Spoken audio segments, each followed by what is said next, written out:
Well, hello, everybody. This is Tim Green with Rattle Magazine. Welcome to Rattlecast number 248. Thanks so much for joining me. Today's guest is Alan Shapiro. He'll be with us in about 5 minutes. But before we get in, I should say that Rattle is a publication of the Rattle Foundation, a 501c3 nonprofit working to promote the practice of poetry. We've been in continuous publication since 1995 and are unaffiliated with any other organization. We just do all this because we love poetry, and I know you do too. So please do click on the like button.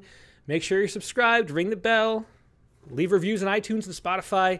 Whatever you can do to help poetry spread around the internet would be much appreciated. Now, as always, we're going to start out with our prompt poem, or our Poet Respond poem of the day. A little hint, I was trying to remind myself to let you know that we're doing the prompt poem of the month at the end of this episode, too. We're going to reveal the winner of that. So in the second hour, so sit tight for that. But as always, we're going to start with our Poet Respond poem. And today's poet couldn't be here. I had a previous engagement for this time. But David Rosenthal wrote this wonderful sonnet, and I'm going to read it for you. This is Anti-Aubade. He writes this. Let me put it on screen for everyone to see. He writes, I write early in the morning, so I tend to write about the dawn a lot. I also get most of my news in the early morning, scrolling through news outlets and social media. Those two elements of my morning routine intersect in this poem. And this is a theme that's come up so much recently. It sort of seems like the main part of the zeitgeist right now is sort of this being exhausted and not knowing what to do with the sort of constant bombardment of negative news and, and all the terrible things that were reported on that happen every day. And so this is sort of a meta-news poem, and it's an anti-Aubade too. Aubade by David Anti-Aubade by David Rosenthal. You shuffle through your waking house as though the miracle of dawn does not deserve acknowledgement, as though the way you go downstairs through doorways in the dark and swerve around the furniture is nothing more than habit, as if comfort doesn't guide your feet across the heated hardwood floor. Your stomach turns at stirs of life outside. You're bracing for the dread of this new week, though really you don't know a dreadful thing. You scroll through lifting darkness. What you seek is anybody's guess. The song you sing turns out to be appropriated blues, and genocides or other people's news. So that is the prompt poem of the week with that wonderful couplet at the end. Such a great ending to that poem by David Rosenthal. That's Anti-Aubade, and that's your poem of the day. So I hope you enjoy that. If you want to get these poems every day, sign up on our newsletter. Just go to rattle.com and then find the sign up at the bottom. You'll get one in your inbox every day, including the Poet Respond poems. Now we're going to take a quick break and go to our main guest, Alan Shapiro. So sit tight and I'll be right back with more poetry.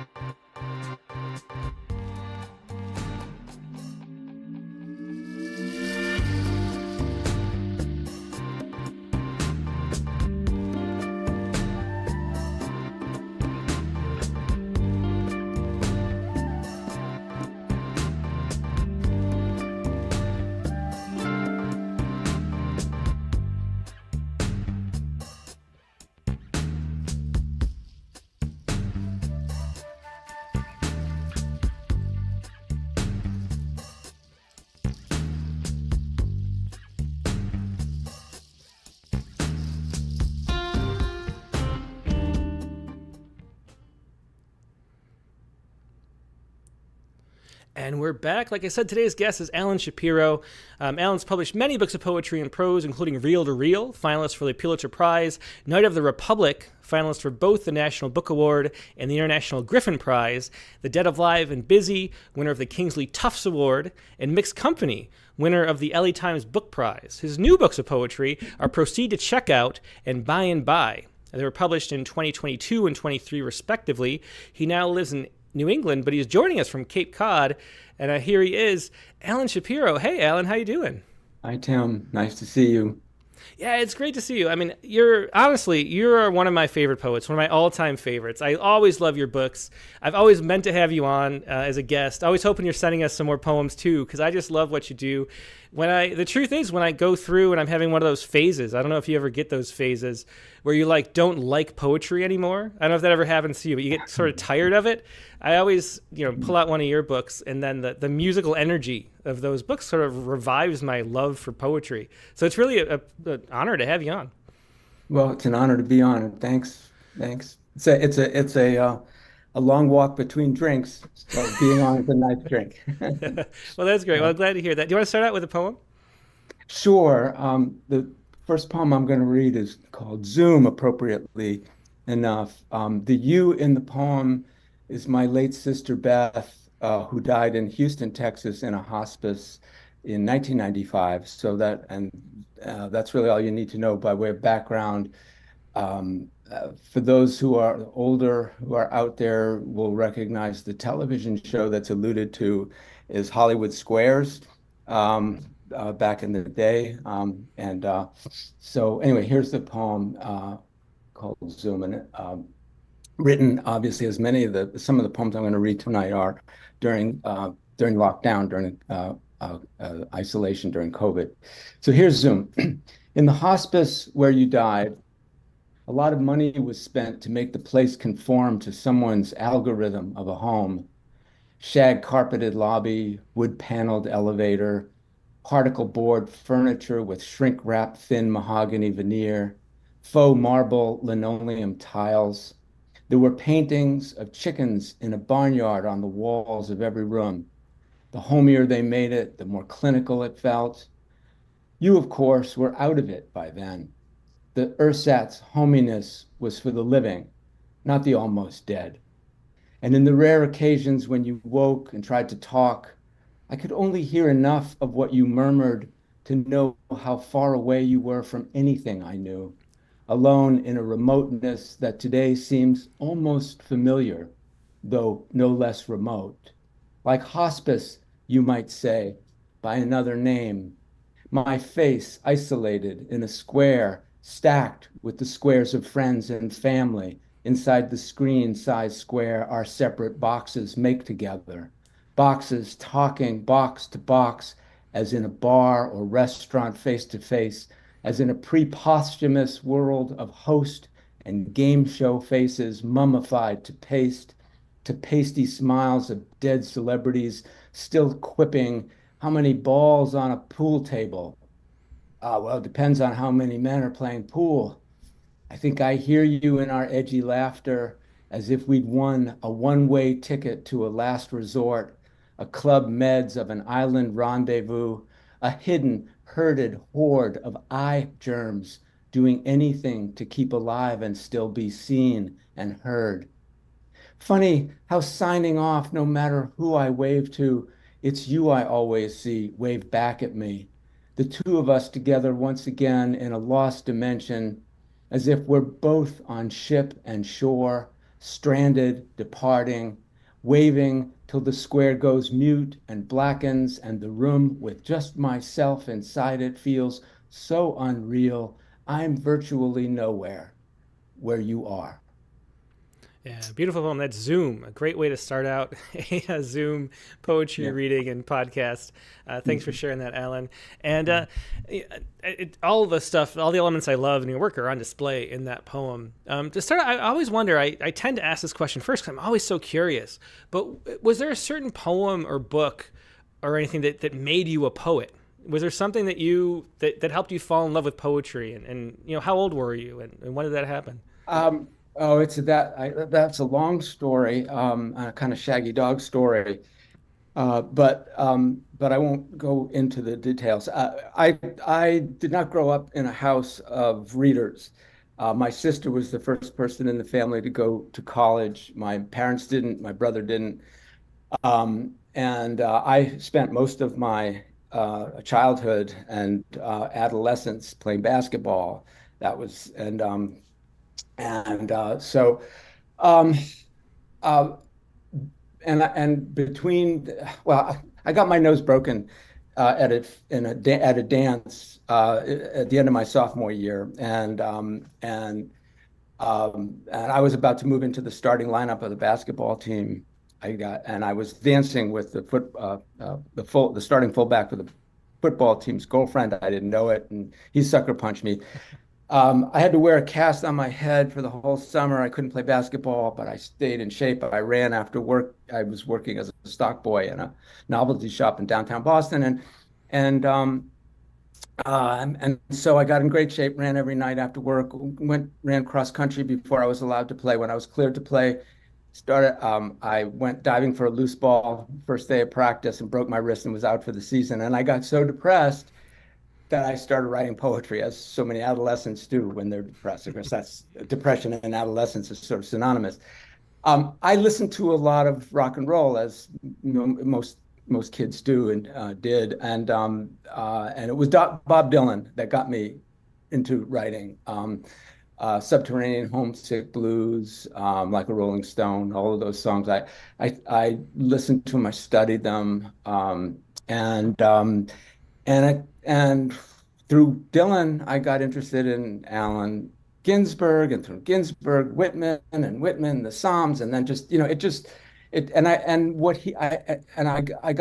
was just as determined to be as good as I could be on the page as I imagined I was on the basketball court. But because I am the same height and weight now that I was then in high school, I grew early and then stopped growing. So each year I went from, power forward to small forward to big guard to small guard to tiny Archibald guard, so I was headed for an MBA, not the NBA. But I still was totally committed to playing basketball, but I got equally committed to writing poems. And so that's sort of how that happened. But it wasn't from anything in my family, except they were all great storytellers, and I do write narrative poems, and my family are joke tellers as well, what they would call stories. And so the humor that I grew up with is incorporated a lot into my work. Mm-hmm. So that's sort of the brief synopsis of how I got doing this. Yeah. Do you remember the first poem you wrote that sort of surprised or moved you emotionally of your own poems? Was there a certain something that, because for me, I always think of it because for me, there was a poem that triggered that, where I was just sort of writing and it was an exercise for class. And then all of a sudden it was like, bam, oh, I didn't know that I thought that about that situation. And where did that come from? And that surprise was such a pleasurable experience that I kept writing more poems. And so I always wonder if there's a story like that. I can't really think of a particular poem, but I do. I learned to play basketball by watching the kids who knew how to do it and imitating them. And when their games were over, my friends and I would grab the ball and try to do what we saw them doing. So the poets that I read, I really admired, and I tried to write like them. So I imitated them. I imitated Allen Ginsberg, imitated Kenneth Patchen and Lawrence Ferlinghetti. Those were the poets that I wrote like. And my poems were just completely parasitic on the poets that I was reading. They were bad imitations. And when I went to Brandeis University, the only creative writing teacher there at the time was J.B. Cunningham, who was only 59 at the time, but he looked like Methuselah to me. And he didn't suffer fools gladly, and he assumed everybody was a fool. And the way he taught creative writing was, you gave him your poem. There were 40 people in the class because it was the only graduate students down to freshmen. And you gave him your poem, and he would read it out to the class without saying whose it was. And then he would ask the class to criticize it on the strength of hearing it. And so as luck would have it, mine was the first poem he picked. And he read it out, and it was, I don't know if you know anything about J.B. Cunningham, but he's a formalist and classicist. Writes in rhyme and meter, and not like Kenneth Patchen, and not like Lawrence Ferlinghetti, and not like Allen Ginsberg. I mean, his poems, here's a little epigram of his. Lip was a man who used his head. He used it when he went to bed with his friend's wife or with his friend, with either sex at either end. So, so anyway, I gave him the poem. He read it out to the class. And he said, so what do you all think? And nobody said anything. And he held the page up to the class and he said, this is nothing more than spilled ink. And he Oh, wow. crumpled it up and threw it into the basket and then went on to the next person, Hmm. who I'm happy to report didn't fare any better. And the next class, there were only four people, went from 40 down to four. But I was one of the four because as an athlete, as a basketball player, I was used to failing in public. And I was also very competitive, still am. And I was going to prove to him that I could do it. And so it wasn't so much, I mean, I loved Bob Dylan, I loved music, and I loved the rhymes. And so obviously I got interested in language through that, you know. But Cunningham was really the one who threw down the gauntlet. I was just determined to prove to him that I could do it. I was probably more important than any poem I read that got me in or wrote. And it was, I just don't really, and I knew then too, that I was in it for the long haul. I don't know how I knew it. I just knew it. I was going to do it. And I Hmm. was going to organize my life around doing it, even if I didn't do it well or I didn't have a lot of encouragement. As I said, my family thought I was nuts. When I told my father I wanted to be a poet, he said, well, in Boston, you want to be a poet? Well, why don't you just be a shepherd? I mean, you're going to make as much money, herding sheep in Boston as you would writing poems. I said, well, making enough isn't what I want from life. He said, then be a lawyer, you'll make more than enough. And so it was mostly out of that kind of mix of highbrow, lowbrow, Bob Dylan, basketball, J.B. Cunningham that I just suddenly realized this was something that I could do and I could get better at. Whereas I was never going to be 6'5", I was never going to have a 40-inch vertical leap. Hmm. So that's sort of how I ended up Did, doing did it. you come to think that Cunningham was right in that assessment, or do you think that it was sort of biased against the poets you admired? Oh, I came to love Cunningham. I Hmm. mean, he was very funny. He was very learned. He wrote a certain kind of poem that not everybody, very few people write nowadays. He was an epigrammatist, right? Wrote short, little, witty poems. Believed that less was more. And uh, the most positive thing he ever said he liked me a lot. We became very close. But the most positive thing he ever said to me was when I showed him a poem at the end of my senior year, he said, well, Mr. Shapiro, if I liked this sort of thing, I'd say you did it very well. So, you know, but he's just like my mother. I mean, in a way, it was like my mother. My mother never had a good thing to say about me either. Hmm. It was I grew, it was like um, uh, what's who was it? Um, what's this guy wrote Blazing Saddles? Mel Brooks. Mel Brooks took his mother to the opening night of the Sid Caesar show that he was a writer on, and and his mother never had a good word to say about him, ever. Hmm. Just like my mother never said. She bragged about us to her friends, but to us, everything was a disappointment. Um, and his mother's laughing uproariously at this skit and he leans over to her and he says, Mom, I wrote that skit. And she said, oh, that's it. He can make anything funny. So that was, anyway, that was sort of how all of this came about. Hmm. There are poems that I ended up falling in love with, and Shakespeare. There's Robert Frost. For years I wrote like Robert Frost. He was the man for me, but I never was able to do it. And it's sort of like basketball. You try it, you imitate until you can, absorb the influence into your own body, into your own chemistry, and you make it your own. And eventually, all those influences sort of produce something that's unlike everybody else, even though they all had a hand in producing it. Hmm. Yeah, well, in a way, I mean, poetry, that's like the great filter, because the most important thing to make a great poet is to be determined and to not give up, given the face of so much disappointment. Just getting your poems published is very difficult. Getting anybody to read your books, it's just a constant stream of disappointment. So No, filtering you out the have people who to. can't handle that was a great service, I That's think, right. by JV. No, no, the only thing, there's a wonderful, um, the only thing good about writing poetry is writing poetry.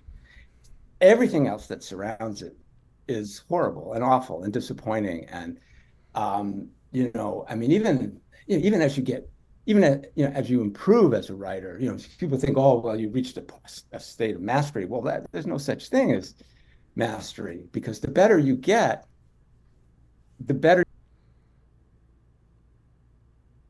are the poet you want to, infinitely with a sense of disappointment and inadequacy.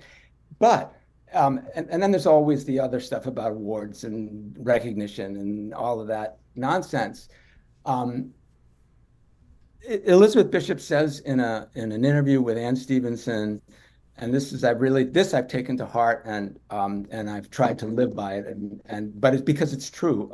She says the thing we want from great art is the same thing necessary for its creation, and that is a self-forgetful, perfectly useless concentration. Self-forgetful because you're not thinking of, even if you're writing about yourself, you're making something. You've converted yourself into a kind of aesthetic problem that you're trying to solve. Useless because you're not doing it for money. You're not, the value of it is intrinsic to the doing of it. And concentration, in that sense that you sit down at the desk, the best days are the days you sit down, it's 9 o'clock in the morning, and you look up and it's 4 o'clock in the afternoon, and all those hours went by because you were completely immersed in the act of making. And there's nothing that's as close to paradise as one can get for me. Mm-hmm. So that's what's kept me going. That's what's nurtured me, not publications, not any of this other stuff. As pleasurable as that may be at times for some people, it's the work itself, the pleasure, the joy of doing the work that is the most nurturing thing. Everything else is sort of like cotton candy. It looks big and ample, and then you put it in your mouth and it evaporates and into nothing, Yeah, well, let's stick a pin in that because that's one of the major topics I wanted to talk about. But let's hear another poem in the meantime. Okay. It's been a bit. Let's hear, next up we have Reunion in Heaven. Reunion in Heaven. And this is imagining a family reunion for a family that was never very close together to begin with. So, so it's called Reunion in Heaven. I'd begin by pointing out how, in the first place, there had never been a union to which one of them would probably repeat how everything I ever wrote about them, every bit of it, was wrong. And the other would agree. And both would be surprised to find themselves for once on the same page.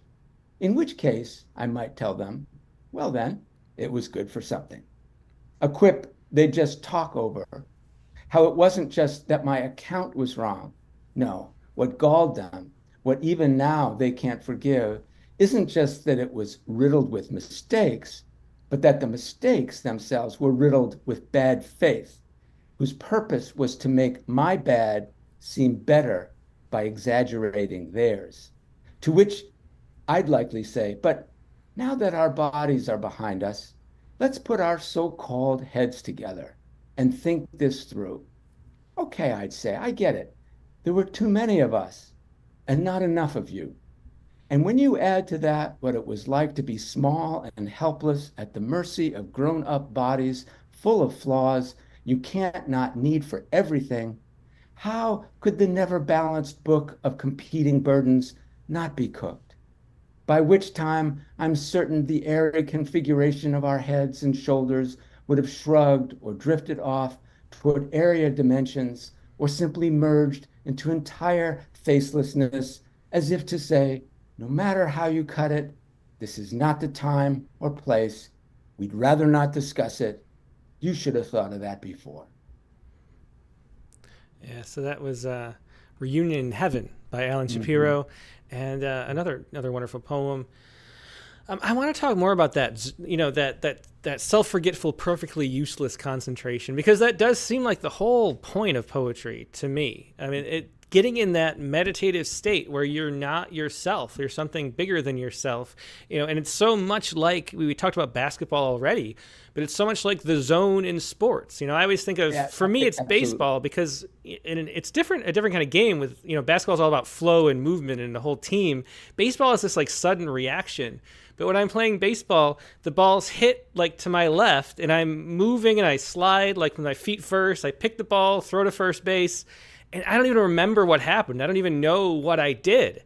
And that's Yeah, when a poem is working, it's that same feeling. Like that's those right. are the two of the three maybe That's places right. in life that you get that feeling where it's That's right. something other than you guiding you. Mhm. So can you talk more about that, about how you get into that space, and is it difficult? Well, first of all, I couldn't say it any better than how you just described it. And I don't. I guess every experience, every poem you write is sort of site specific. It has its own, way of developing. But I know that what, how you get under. I mean, reading helps a lot for me. I read a lot before I start to write. Um, the heart, and once I get going on something, man, it's just, and it's such a great, wonderful, just way to spend your time, even if nothing comes of it. I mean, when I show a poem to a friend, I mean, because I only work at one thing at a time, you know. So while I'm writing, I'm a writer. And when I'm not writing, I'm someone who once wrote and may never write again. And when I show a poem to a friend and says, "Well, this isn't close to being finished. You gotta," I feel grateful. Not, I don't feel insulted. I feel like, oh, I get to go back into this and continue working on it, continue making it into something that I couldn't imagine it when I started out. I couldn't imagine it ever being. And so it's uh but how, I don't know how it happens. You can't, there's not a technique that you can suddenly, like meditation where you can, I don't know, drop into it. But I do know that it's more often accessible the more I show up at the desk and sit there, even whether I'm feeling inspired or not. The more I do it, the likelier it is that reach that kind of deep, kind of immersive experience. You got to show up, and that's 9/10 of it, is just showing up. And, again, back to sports, you learn as an athlete, you practice is important. You got to show up, you got to be there, whether you feel like it, whether you want to or not. The discipline is so much. That's why I feel like being an athlete was a great preparation for being a writer. Hmm. It really was. And so, but no, I don't have any like knack that I could pass on to anybody. Just How often when you sit down, like what percentage of the time when you sit down to write, would you say you're able to find that space? Is it a struggle to get there, or with experience and practice? I mean, like I think about a basketball player, they have that whole motion. They do like the three dribbles, then they're in that little yeah, zone. The whole yeah, audience, like all the yeah. people have the hands are trying to confuse them, but it's all gone, and they shoot because they've done it so many times. It's just like I'm in the Yeah. zone. Does that And happen? it's done. Yes, but the thing is, here's the thing. It's happened. It's much more. As I've become um, less and less. I'm gonna joke. I mean, I no longer. I truly don't care. I learned not to care what anybody thought of me when I realized that nobody was thinking of me at all. So there was nothing to worry about. And so I have embraced my own irrelevance. And I know that there's nobody waiting out there for the next poem, and no one's going to care whether it exists or not.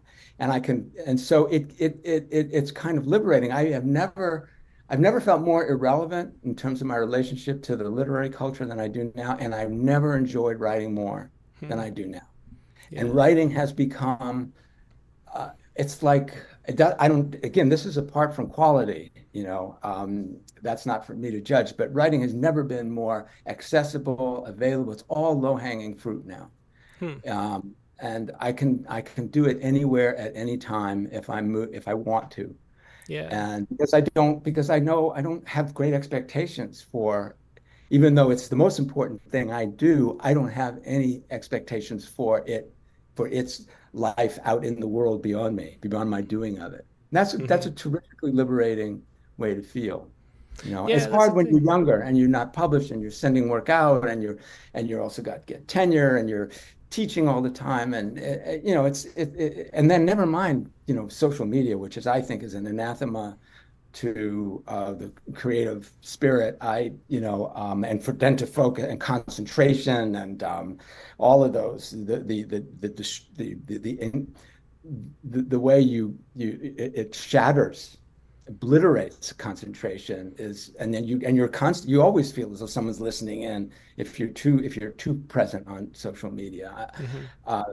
And that's another conversation for another day, because I think you can lay a lot of the ills of our life right now to these new technologies.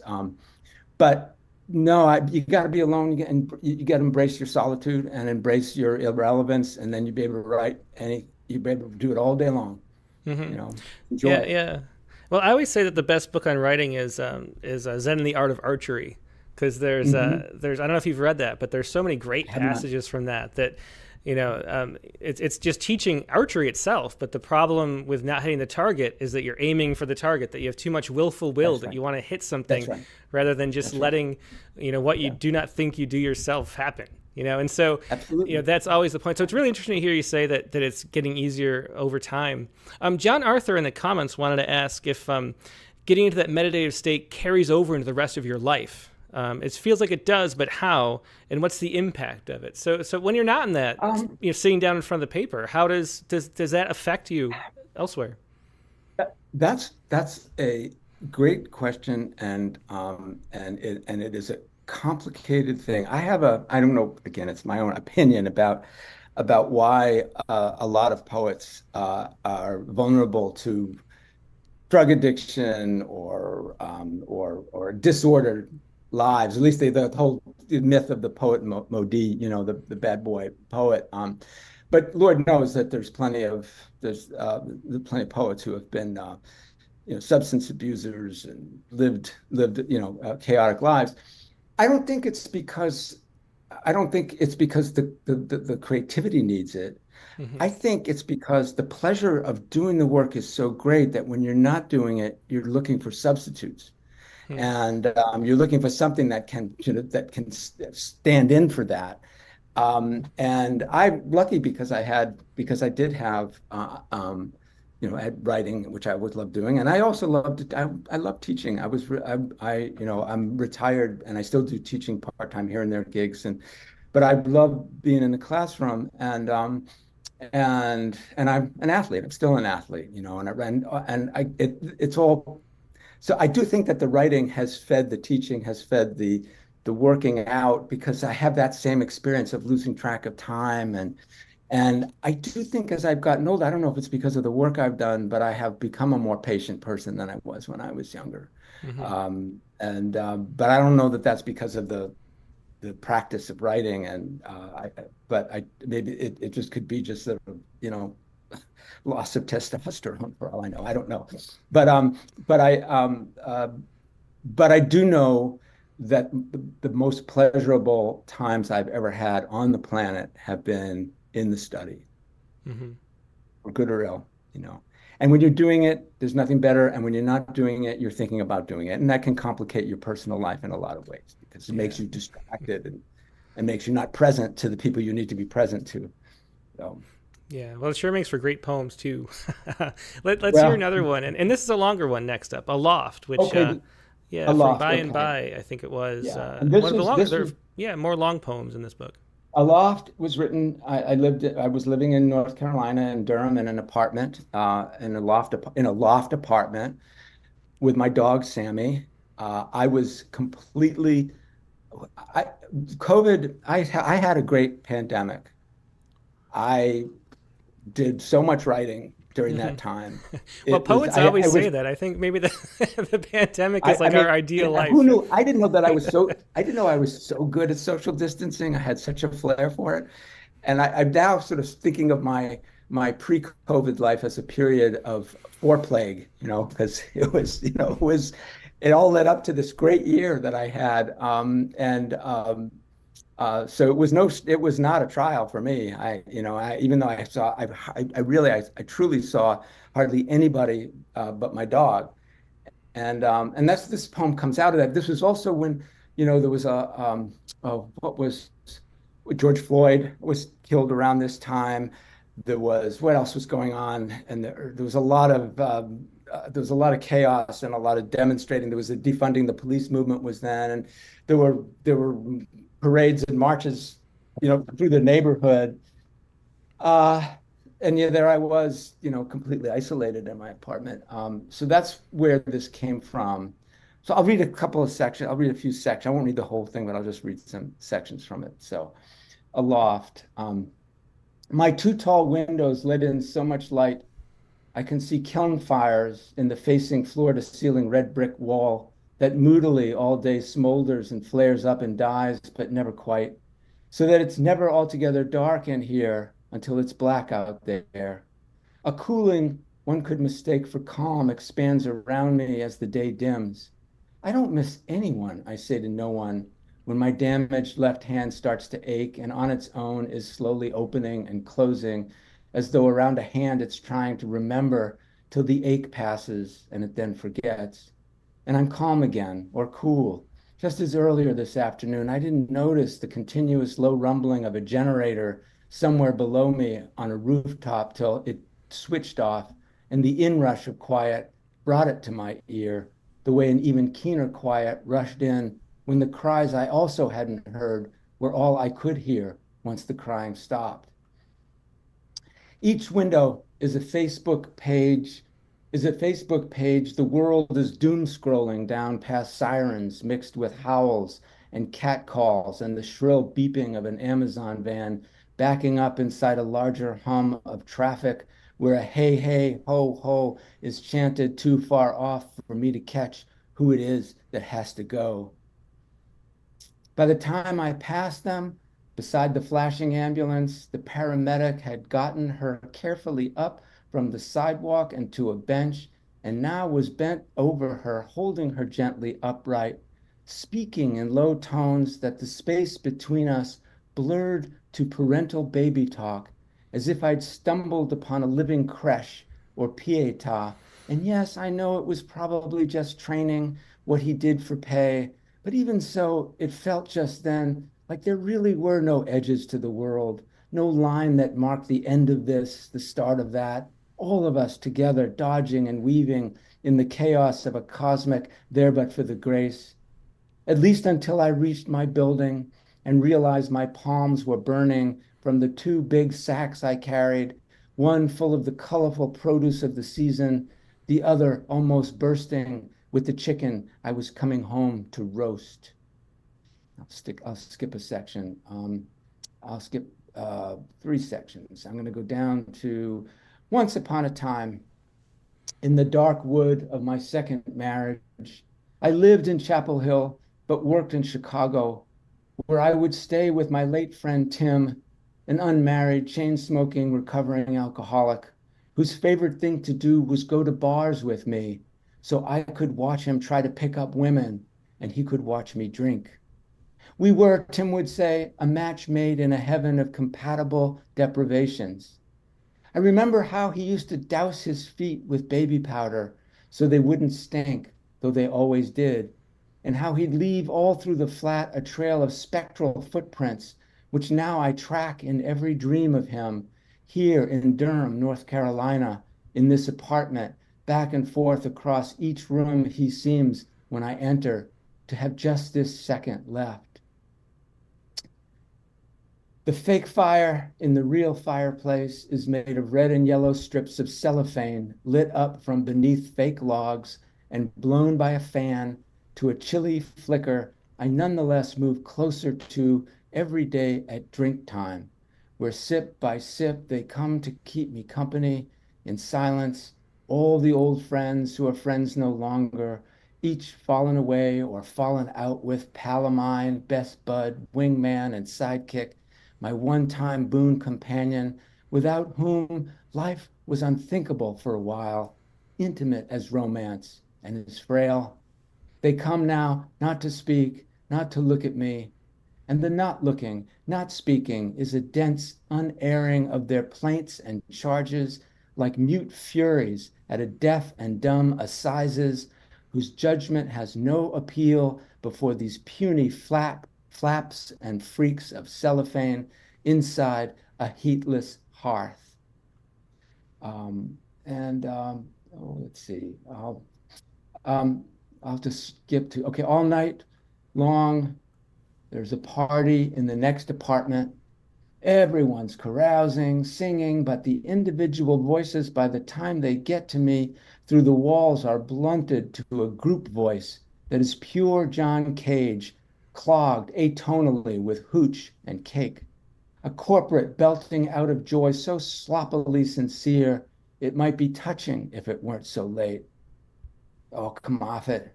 It's all a load of self-applauding, self-exonerating crap.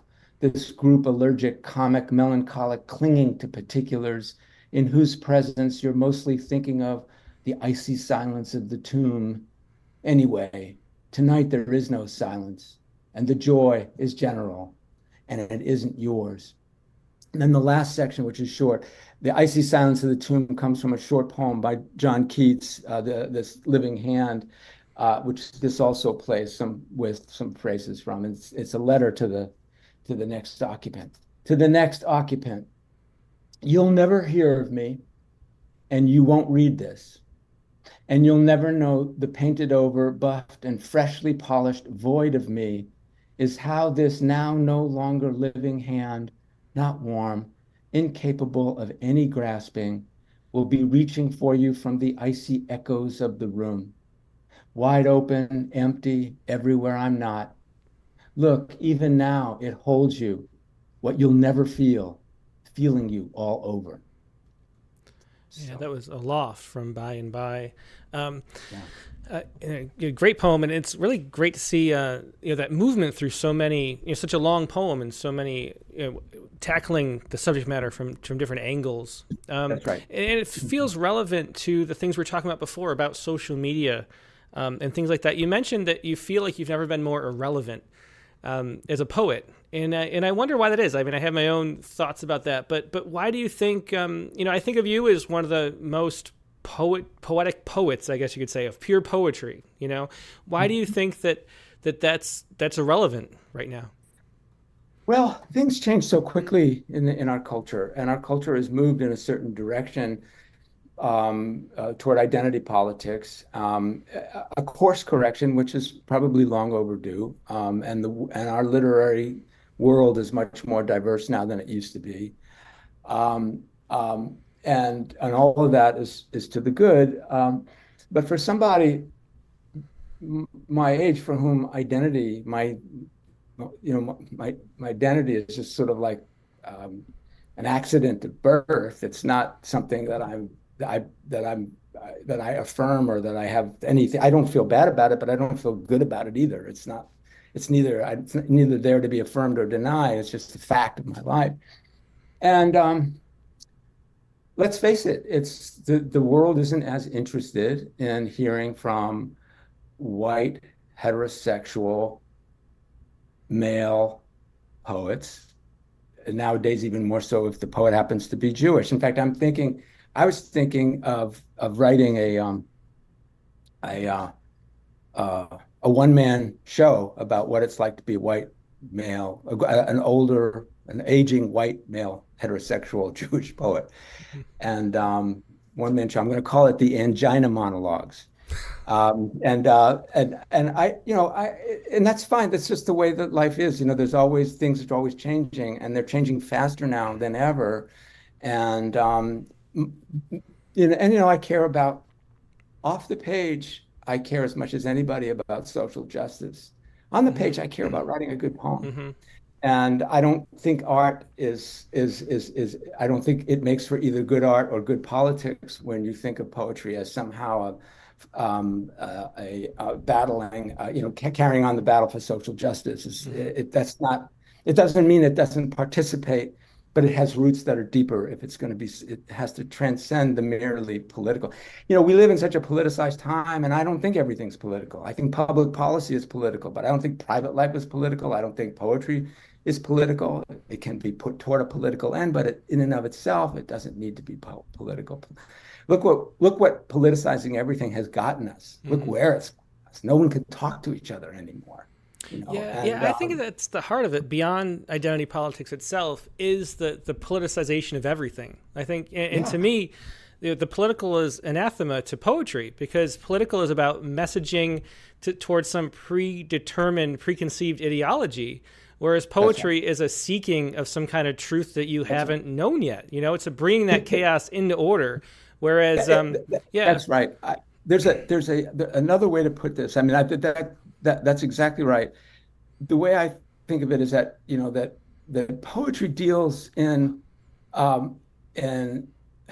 political emotions, which are complicated and paradoxical and overdetermined. But when it starts to confuse political emotions with political opinions or political convictions, then it just simply becomes a handmaiden of an ideology. And it's not testing anything. It's not open to anything. It's not, I was in a class somewhere teaching a workshop, and someone had written a poem. One of the students, a white student, had written a poem in the voice of a Black woman. This was 7 or 8 years ago. And the students were lovely. They were wonderful people. They objected to the poem. They thought of it as a form of cultural appropriation.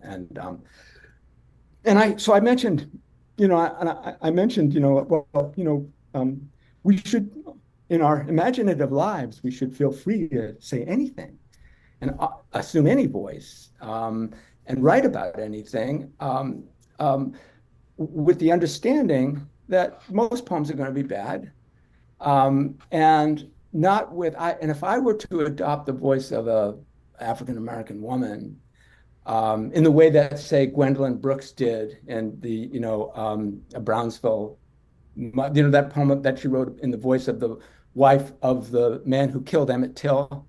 Mm-hmm. Great poem, amazing poem that is equal parts empathy and damnation. It's just really a profound and complicated and beautiful act of imagination. I said, we should all, theoretically anyway, be able to do that, or feel free to do it. We shouldn't, we shouldn't impose limits on our minds. And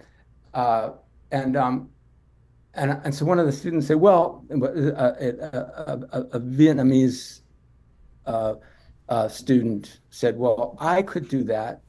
I could write about, white woman, or I could write about a Black woman, because I'm not part of the white power structure. And you are. You see, it wouldn't be kosher. He said this. It wouldn't be kosher if you did it. And so I said, well, that's an interesting word, kosher. I mean, that word, comes from my people, comes from the language that my parents and grandparents spoke. And it's wonderful that it's entered into the mainstream, because, you can't build a wall around culture. Culture just is itself it's promiscuous. It's going to go everywhere and do everything. Cultural appropriation is how cultures thrive and live and develop. You can't build a wall around culture, much less get Mexico to pay for it. You have to recognize that everything's impure. Nothing has a source. The only reason we call something a source is because we can't take it back any further. So cultural appropriation to me is kind of it can be done badly. If I were to write a poem in the voice of someone from another ethnicity, and I was doing it in order to tell that ethnicity something about itself, it would be a terrible thing to do. That would be cultural appropriation. If, on the other hand, I did it because I wanted to learn something, I wanted to step out of my assumptions and step out of my frame of reference and project myself imaginatively, empathetically into the mind of someone else, so that I could learn something about what it's like to be otherwise than as I am. Mm-hmm. There's nothing appropriating about that necessarily, and that's a good thing, it seems to me. Yeah. You mentioned everything being political. Creating the sort of mess we're in, the sort of animosity that's everywhere, the anxiety that's everywhere. Do you think poetry is an antidote to that? It's one of the things we had an interview with Ian McGilchrist, the neuroscientist and psychologist, a few years ago, talking about the right brain and the left brain, the difference between the two. His newest book is called The Matter with Things. And his argument is that the the world is too aligned with the left brain, which is sort of ironically the hunter mindset, the target, the way that everything is a thing. And we're so obsessed with objects in these rigid structures instead of seeing the nuance between the two. And but the thing is, poetry is of the right brain, which is the holistic view, where the gatherer of the two halves that we all are. And so, do you think poetry can somehow be the thing that brings us back to feeling, I don't know, like away from the chaos and the strife that we're sort of surrounded by? Do you think poetry can be the solution? Do you have grand designs like that, or do you think we're just fiddling on the playing on the deck of the Titanic? If it does it, it does it in small, tiny, incremental ways that nobody notices until they've developed into something else. I think poetry is our oldest technology of feeling. It doesn't work well on Zoom, I don't think. Mm-hmm. It's a face-to-face, even though we live in it still has its roots in an oral society, in a pre-literate society. And I think that it is an antidote to a lot of the destructive habits of our contemporary life. It slows you down. It does insist on connections between things. It's all about making connections. And even when there aren't connections, it's at least to acknowledge that. And so there's a connection in the recognition of the disconnectedness of things. So it does resist the currents of contemporary life, but nobody's really. But there's so few of us doing it. I mean, there's a lot of people doing it, but a lot of people doing it online. People doing it online that just kind of feeds the same old. Most of the poems written about what's going on in the world today are only, they're just hardening everybody's positions. They're not trying to somehow think in a nuanced way beyond ideology. I don't see it anyway. So I don't know. I don't have any expectation. I don't have any grand expectations about poetry. I mean, there was a lot of poetry was significantly involved in the anti-war movement in the 60s and 70s. And that again, it's a good thing. But not many of those poems that had good practical effects are still read today. They weren't good poems, but that doesn't mean that they weren't good political tools. Chants and slogans are what moves a mob, not wordplay and and nuance and paradox and so I mean, poetry is what makes life richer, and it's not what there's I think the difference between poetry and rhetoric. I mean, you can put up in Hitler gave great stump speeches or whatever, but he's not a poet. No. No. I mean, no. And to be able to move people, it's just not. The goal can be evil like that. But poetry, absolutely. The goal is always to understand the world better and understand the complexity of being alive, of being human. And that's just so in the opposite of even well-meaning, politics, I think. That's right. It's so true. I've written, a lot about, my intimate life and people close to me, but I never did it. And one of the reasons why I write as honestly as I can, but not to get back at anybody, not because I have an axe to grind or an agenda to follow. It's because I'm trying to sort of figure something out, trying to sort of become a little bit more aware of why things happen the way they did than I was before, to enlarge my own understanding. Why, otherwise, what's the point? Why do it, and then also, but I also think that part of a good poem, above and beyond all those nice ethical, moral effects that it can have, is also a way that we can sort of reach back into our own kind of infancy, our first relationship to language. And when words were an extension of the foot, our own foot that we put in our mouth, and the sounds we make, and the pleasure you get in that kind of expressiveness that's beyond words. I think it has to have its roots in that kind of deep kind of genetic pleasure in order to be something more than just a kind of a statement of something, of how you feel. Hmm. You know, it has to do, it has to, it has to do the thing it's describing.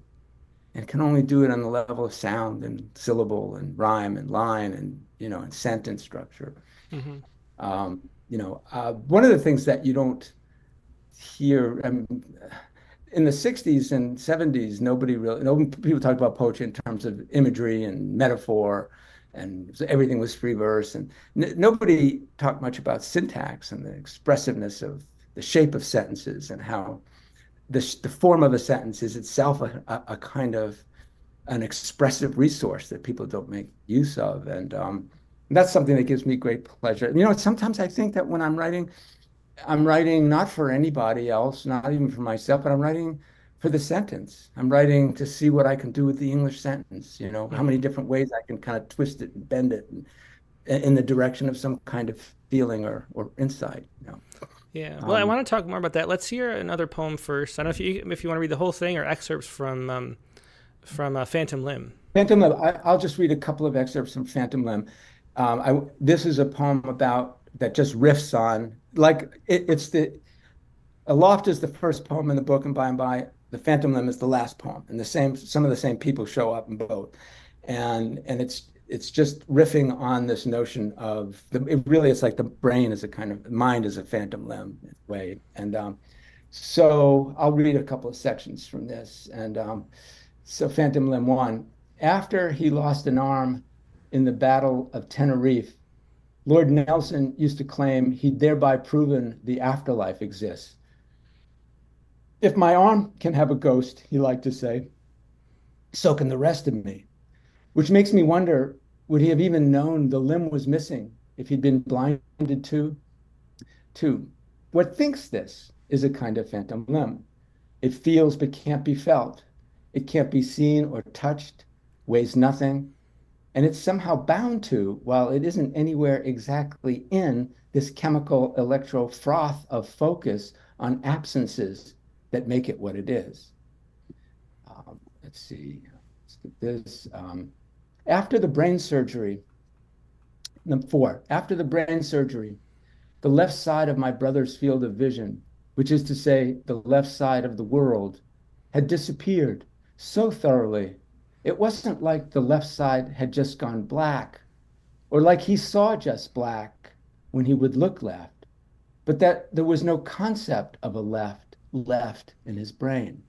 So in a sense, nothing for him had ever really changed.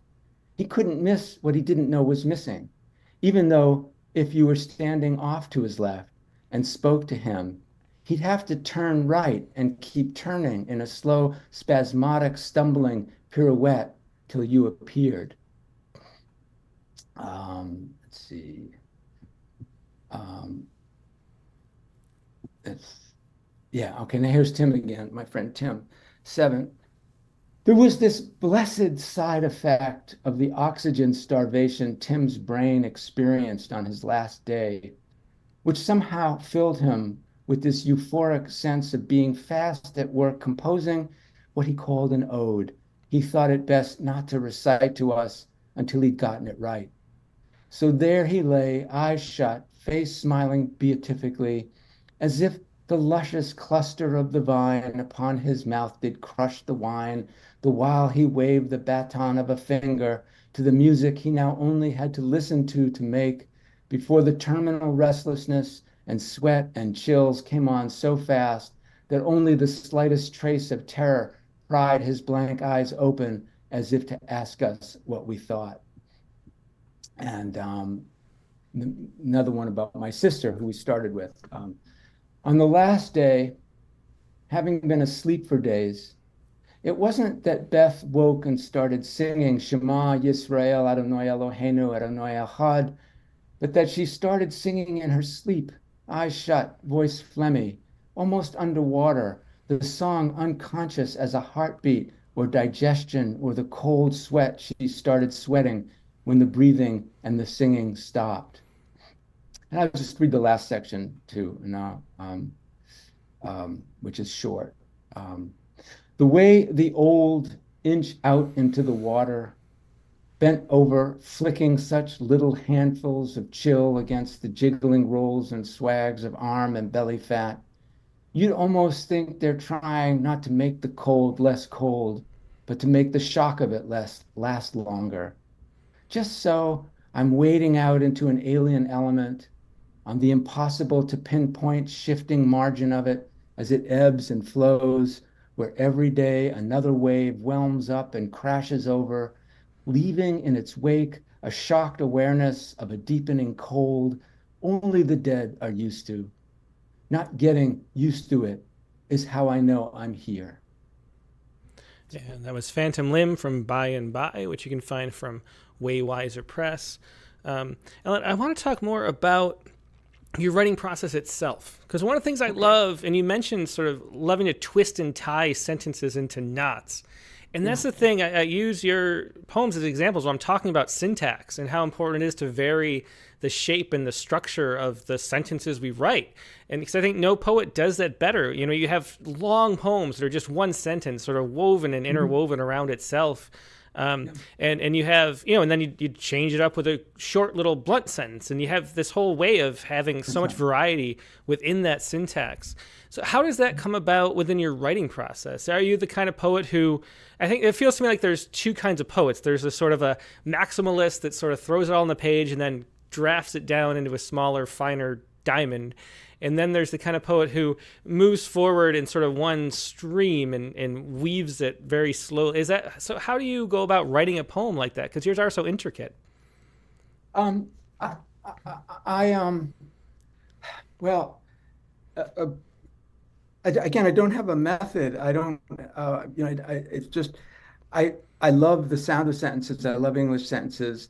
I love the way the shape of a sentence embodies the shape of a perception, the shape of a thought, the shape of a feeling. So it's not just referring to something, but it's performing the thing it's referring to.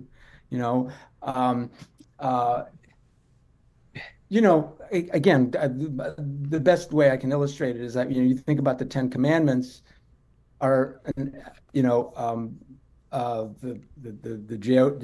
Judeo-Christian, the Old Testament, New Testament, the Ten Commandments. Why God has so much authority in the Bible is because he speaks mostly in the imperative case. He tells you, he orders you about, he tells you what to do. Thou shalt not kill, thou shalt not commit adultery, thou shalt not take the Lord's name in vain. Let's say that God had been a Unitarian, and was giving you the 10 suggestions because didn't feel as though he had the right to tell you what to do, just it guide you. The syntax would be very different, right? It would be, you could consider not killing, though I'm sure it's probably better to, it's probably better not to kill than to kill, but I can imagine circumstances in which it's impossible not to kill. So, but still, if you cannot do it, that would be great. But what do I know? I'm just a Unitarian God. I can't tell you what to do. The syntax lacks the moral certitude. It doesn't embody the moral certitude, And you're right. You mentioned the power of a short sentence. Again, it all comes down to pattern and variation, because sentences are patterns that we're accustomed to. We've grown so accustomed to, we don't even think about them anymore. But we know when someone writes a periodic sentence where the main clause is suspended and you're waiting for it. The longer I keep you waiting for that main clause, the more you're going to desire it, so that when it comes, it had better really be worth the wait. But that's, and there's I came, in addition to Bob Dylan, who does write really interesting sentences in his songs, I spent a lot of time in my early career reading the Victorian novelists, and George Eliot especially was my favorite writer. And I got, I got interested in the sentence by reading her sentences, She has in Daniel Deronda, there's a sentence in which she says, again, to go back about killing and not killing, we cannot kill and not kill in the same moment. We cannot speak a loyal word and be meanly silent, but the moment is room wide enough for the loyal and mean desire, for the outlash of a murderous thought and the back inward stroke of repentance. And the outlash of a murderer's thought, the sentence going out, and then and the back inward stroke of repentance. I mean, it's doing the thing. It's illuminating. That's poetry. That to me that's what poetry is. It's that embodiment of a feeling, of a perception, of an action in the language. It brings it alive into the language. It doesn't just refer to something, but it does the thing it's referring to. Yeah, that's really well said, and I don't think I've ever heard anybody, put it that way. That the embodiment is the poetry itself. Although, it's such a bodily medium. I should say, if people are enjoying this conversation, make sure you click the like button. It really helps. There's like 3 times as many people watching as have clicked like so far, and that always helps a lot that you can click like. But I'm glad everybody's enjoying it in the comments. Another thing that I love about your poetry, and I want to ask about, Alan, is the way you use enjambment to undercut your thoughts so often. And it always makes me wonder if the poems come out like that. Does the sentence come out and then you sort of hang there and then add is it like a line by line type writing process? Or like, how do you always turning and overturning? There's this sort of like tumbling action to your poems. Well, the word verse, as you know, or I'm sure your listeners know, comes from the Latin word versus, which is the turn a plow makes it's an agricultural term in Latin, and the turn a plow makes at the end of a field and when it's making a furrow and coming back the other way. So ideally, as you go from line to line, sometimes the sentence and the line coincide, sometimes you play the line off against the sentence, and you would like there to be a turn in the sentence where there's a turn in the line. As you go from line to line, you hope that there's a turn in the sentence so that the line is so that you create the expectation for something at the end of one line, and then you qualify it or take it away or undercut it with the next. I learned that from J.B. Cunningham, who has a wonderful little poem called Monday Morning, which is about going out to check the mail after Christmas and being really depressed. And instead of using the line as a kind of good news, bad news sort of turn, it's like bad news, worse news, but it's like, the beginning of the poem is the flattery has been infrequent and somewhat grudging. There's junk mail and no letters. The weather cloudy and more snow.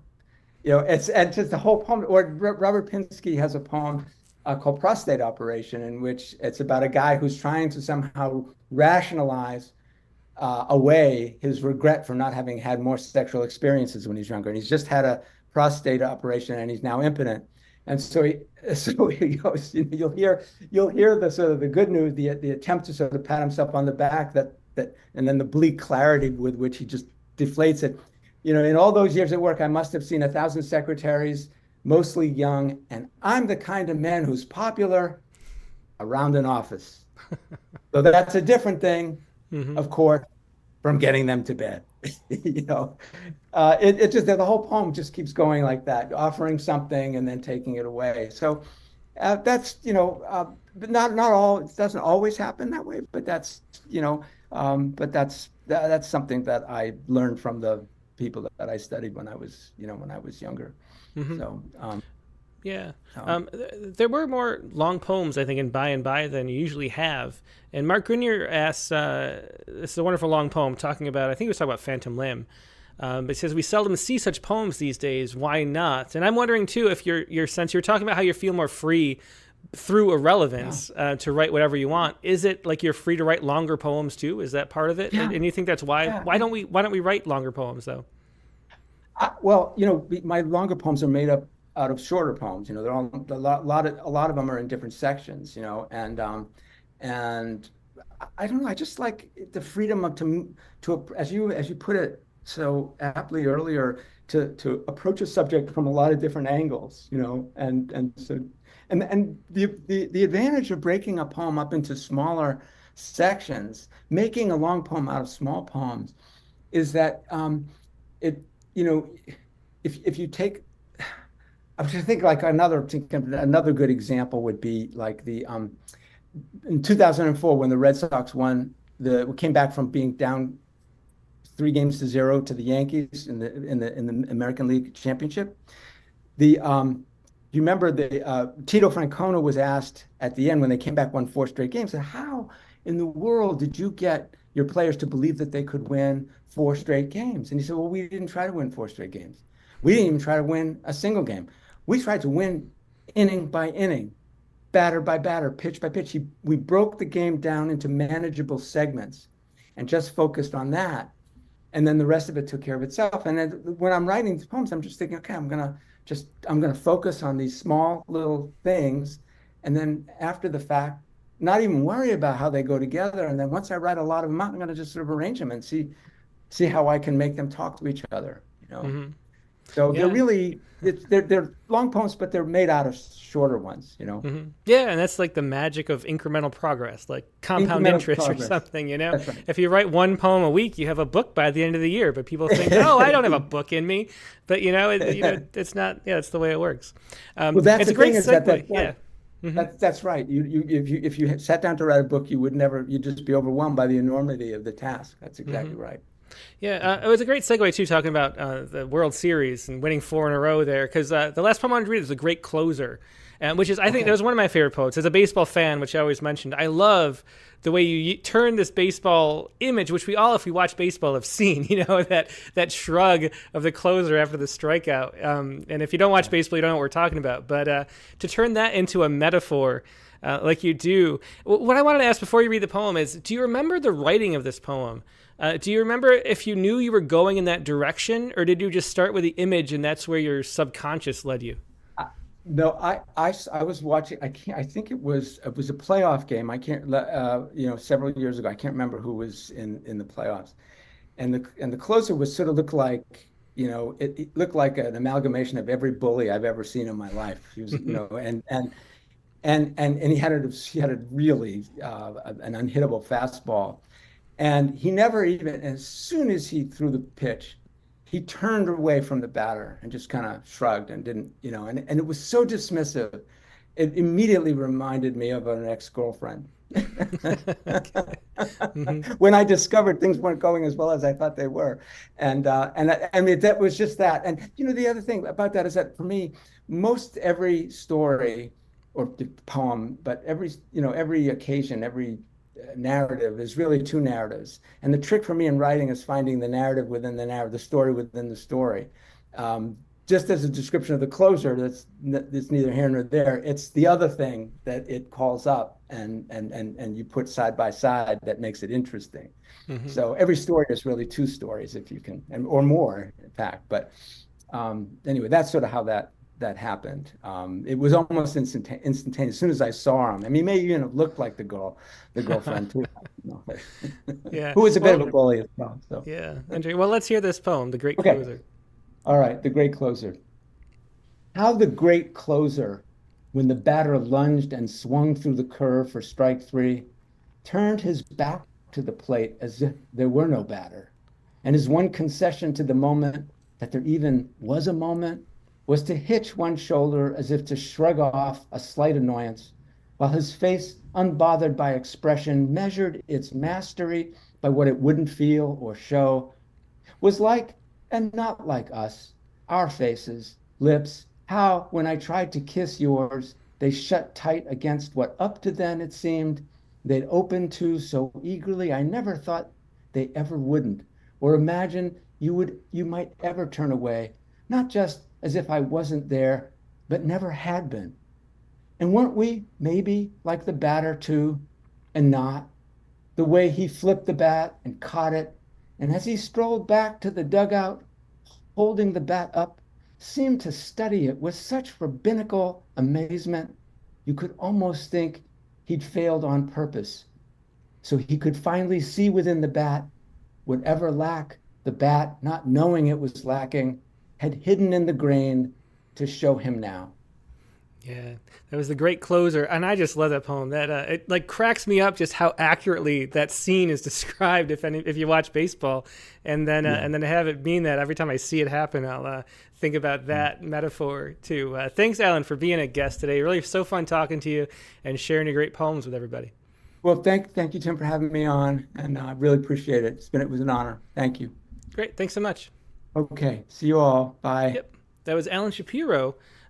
Reading from 2 of his last books. His 2 books most recently were Proceed to Checkout, which you can find from press.uchicago.edu, and By and By from waywiser-press.com. So pick each of those books up. If you like those longer poems, By and By is the one. I think The Great Closer is from Proceed to Checkout, if I remember right.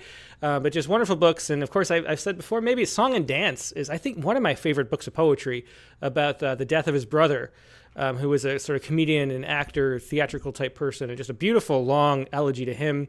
That's a book I recommend. Night at the Republic is great too.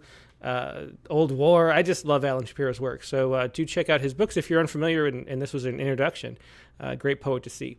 Now we're going to take a little break and go to our prompt lines. We have an announcement, too, of our prompt poets of the month, which might be a little hint. It's poets this month. We have one of them on the line.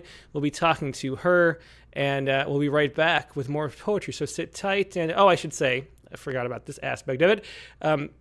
If you would like to share your prompt, the prompt for this week was to write an ode to something that doesn't conform to a typical ode topic and begins with an epigraph. So two things there, an ode to something unusual with an epigraph of some kind. That was the prompt for this week. If you have a poem that fits that description, email it to promptlines. That's promptlines, all one word, at rattle.com. Remember, the poems are a one-page max. Email it there so I can show it on screen, and then find the Zoom link. And I'm going to paste the Zoom link into the chat windows on Facebook and YouTube. Go there and share it on the Zoom, but only if you have a poem to share. The stream will be continuing on YouTube, Facebook, and X. So, and that's the best place to watch it because you can see the poems too, which is always a great thing. So if you just want to listen, sit tight right where you are. But if you want to join the Zoom and share a poem, an ode to some unusual topic, share that now on the Zoom. And I'll be right back with more poetry.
And we're back. Thanks so much for your patience. We're joined by our prompt poems editor who didn't put up her chair. Do you want to put up your chair? I'm taller than this. Good news, You guys.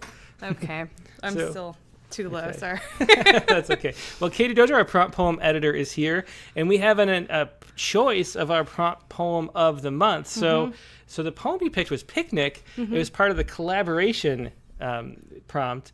So tell us, first of all, why we have Suzanne Loomis here, who was one of the two authors of it. So tell us something about why you picked this one.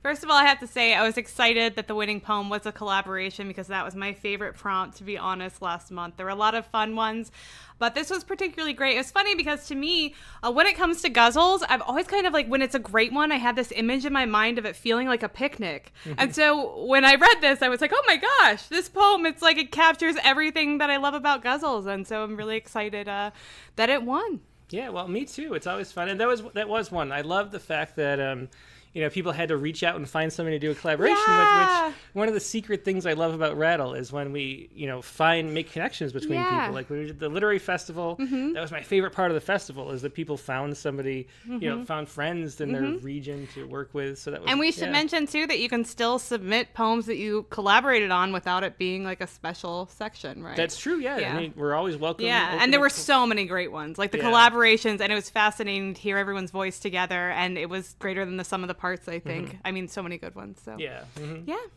Okay, well, we have Suzanne Loomis here, one of the co-writers. Hi, Suzanne. How you doing? It's great to see you. Hello. Hi there. And I want to mention that my collaborator on this was Ron Kirchie. And so I will be reading lines. Yeah. Now, I wanted to say up front, I will use the pronunciation, and I hadn't quite decided on what pronunciation I was going to go with. But since Katie is saying guzzle, right? You say guzzle? I did. Out of respect, and I especially respect you since you chose our poem. So I'm going to say guzzle too. Now, other choices are Aga Shahib Ali, who says something more like, it sounds like you're clearing your throat. And I can't say, it doesn't sound as good in English. I'm sure it sounds great in the original language. And so I knew I was not going to choose that. But however, the other pronunciation, the Persian pronunciation sounds more like ghazal. So I was going to say ghazal, but now I'm going to say. I'm glad you said it because that sounds better. I have a torrid history. Ghazal is very beautiful, right? It sounds a little bit like what are those creatures? Gazelles. What are those leaping gazelles? Gazelles. Sounds like gazelle, which this poem sort of does, and it's couplets, it's leaping couplets. Yeah, well, we should say, too, that the current issue of Rattle that just came out features a tribute to guzzles. And so we talked about that a little bit with the guest, or the interviewee, which is Maz bin Bilal. And the thing is, it's like, it moves through so many different languages that they all those pronunciations are kind of accurate, depending on which language you're referring to on those. So yeah. It's so true. And in fact, as the Arabic language moved into these different countries, it went to Africa, it went to Spain, it went to Persia. And this is not, I don't know this because I'm a scholar. I know this because I read about it in Wikipedia. That's all. And tell us how this is going to be. This poem form followed along as that language swept through other countries. This poem form sort of came trotting after it. I think that's so interesting. Do you want me to read this piece? Well, first I want you to say, though, how you started working with Ron Kirchie on it. Because he couldn't be here. Okay. He's at a dinner engagement right now. But yeah, whose idea was it? This and how did it is come what to be? happened quite out of the blue. Ron and I have been friends for a long, long time, but he'd never pitched an idea like this to me before. But he just suddenly sends me an email and he says, how about you and I collaborate on a series of formal poems? And I think that you might have inspired him, Tim, because he seems to have gotten a kind of ambition to get a collaborative poem into Rattle. And for a minute, I remember thinking about it. I just thought, do I want to write a collaborative poem? And then I thought, well, I don't not want to write a collaborative poem. And then I just thought, what the hell? Go for it. Let's do it. What else am I doing? Let's write a collaborative poem with Ron Kirchie. And it became stimulating and fun, different. And it was very interesting to hear Alan Shapiro and you, Tim, talking about baseball and the influence of sports on poetry and what you learn from being an athlete, what you learn from knowing baseball, and then drawing some of those basic skills or that discipline into poetry, because I draw a lot of discipline from my theater experience. And for the collaborative poem, I noticed I was drawing from my improv experience and knowledge, because in improv, one of the rules, the absolute rule, the only thing you cannot do is deny what your fellow player has thrown at you, whatever it is, no matter how outrageous, ridiculous, and or horribly difficult it is, you have to take it, and that has to be the truth. They determine the truth. So if somebody says, you know, what's that zebra doing in the room? You cannot say, I don't see a zebra in the room. No, you can't. You really fast have to come up with something. And it could be something like, well, it's your fault. I told you to close the damn door. I mean, how many times have I told keep the zebras out? That kind of thing. And then you just roll with it. And this was kind of the same skill, because Ron would throw me something. And whatever it was, I had to, I took it, and sometimes, and it was an interesting combination between pushing back, taking an aspect or the body of what he'd said, but sometimes pushing back against it or turning it in some interesting way. And I found it, I was kind of quick with it. I was kind of fast. Because after a while he said, let's just do one of these a day. Like I do one, you do one, I do one. Because sometimes I would like just almost like improv, where just, I mean, smack the ball back over the net, which, be fatiguing and so on. Plus he had other things to do with his life besides this. So yeah, that's how it happened. And yeah, any other questions or? Why don't we just go ahead and read the poem? All right. Okay. So, and I will say for the purists out there that this is not a purely formal and absolutely correct, what are we going to say? Guzzle. Or something. There are some other rules. We just took the main one. And so it's a modified guzzle or gazal or puzzle, whatever. Picnic. Henry James said he loved the words summer afternoon. Only suicidal snowmen think of a summer afternoon. And only shady women throw out the line, babe, my stroke of midnight wants your summer afternoon. No wonder the moon sulks and broods. It's an astronomical body, not a kitchen light left on one summer afternoon. Astronomical it is, and affecting that moon. It's got me plunging toward a rhyme. Summer afternoon. No influential figure, not love or unlove. Not even a shabby mini-mart. Nothing to mar a summer afternoon. Oh, nothing with your no-thingness. Get lost, nada. Nothing can despoil this summer afternoon. Tedium before and boredom after. In between, maybe, an urgent, please, take up a summer afternoon. But what can they defend against? Back to nothing. Bombs have fallen on summer afternoons.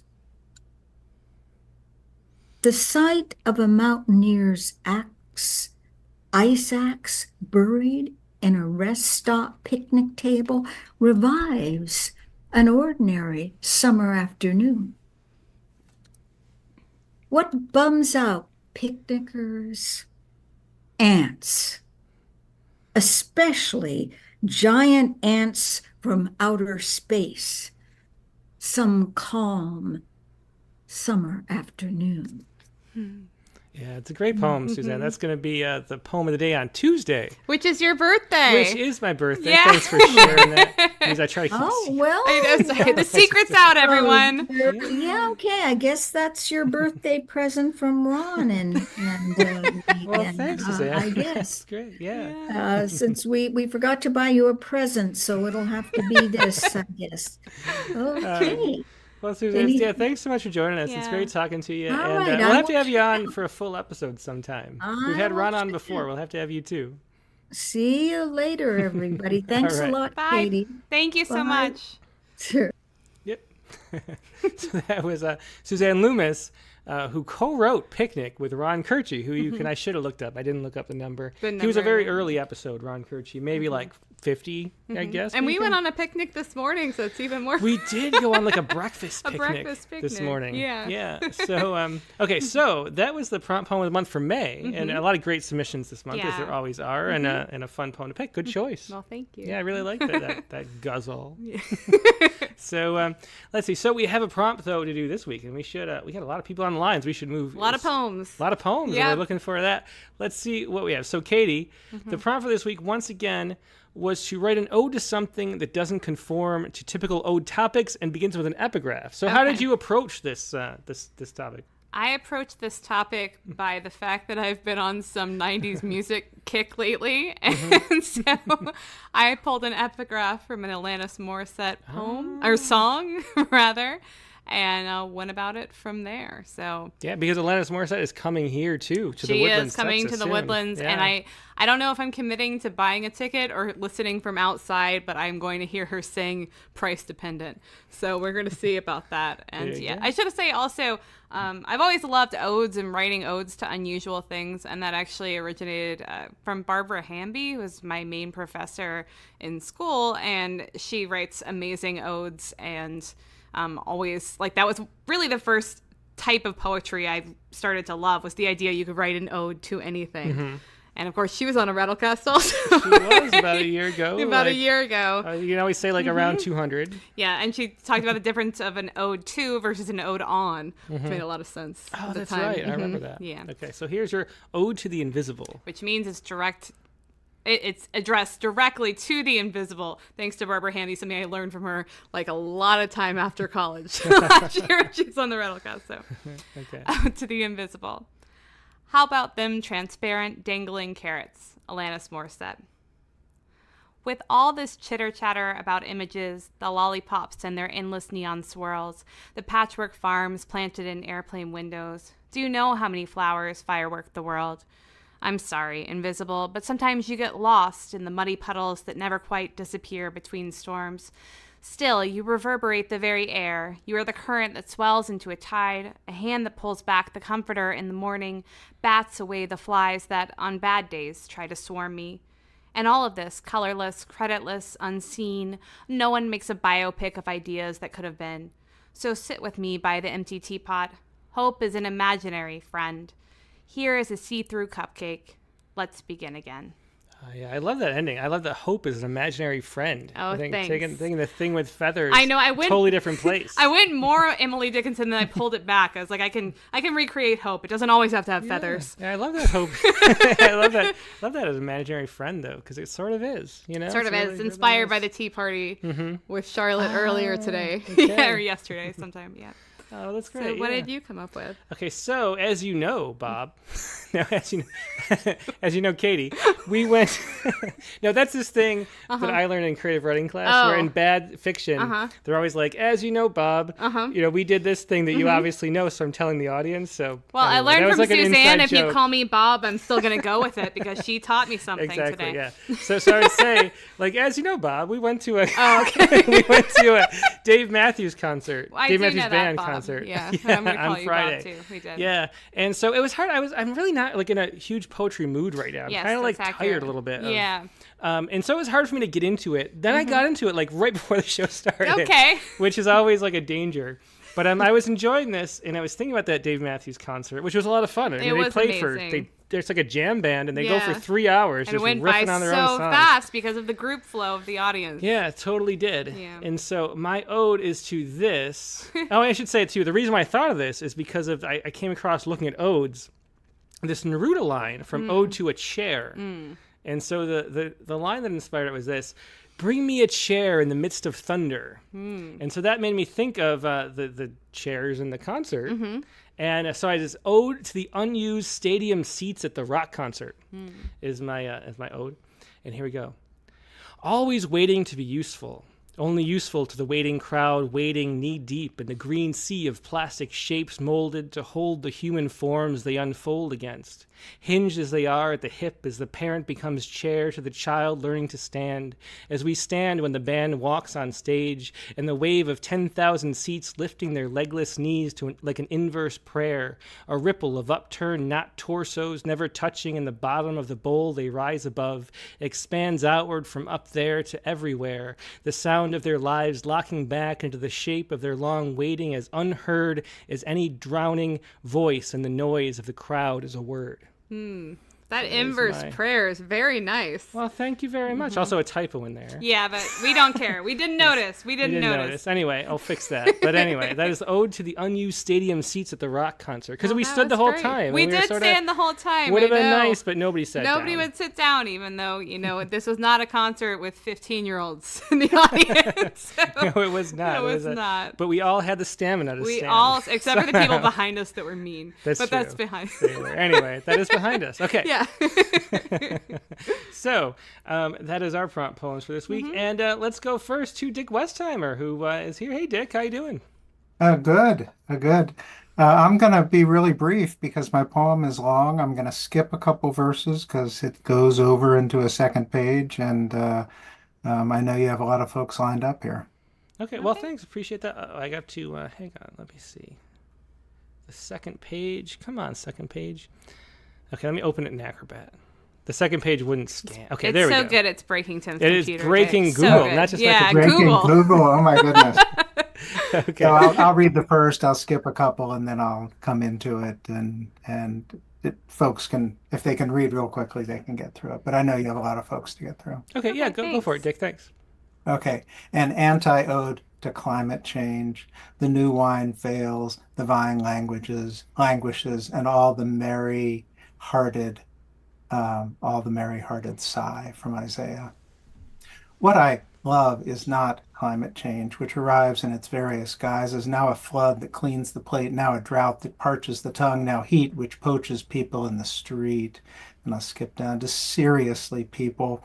Humans have become indistinguishable from meat raised in feedlots far away, and it's not yet hot here in Ohio, so why would I care? Though I don't love the southern corn rust in my crops, the frog-eyed leaf spot, the tar smut, and the beautiful harlequin bugs shaped like blood-red shields, invaders from the south who eat and eat and eat and love the warming winters here, though I miss the snow, I really do.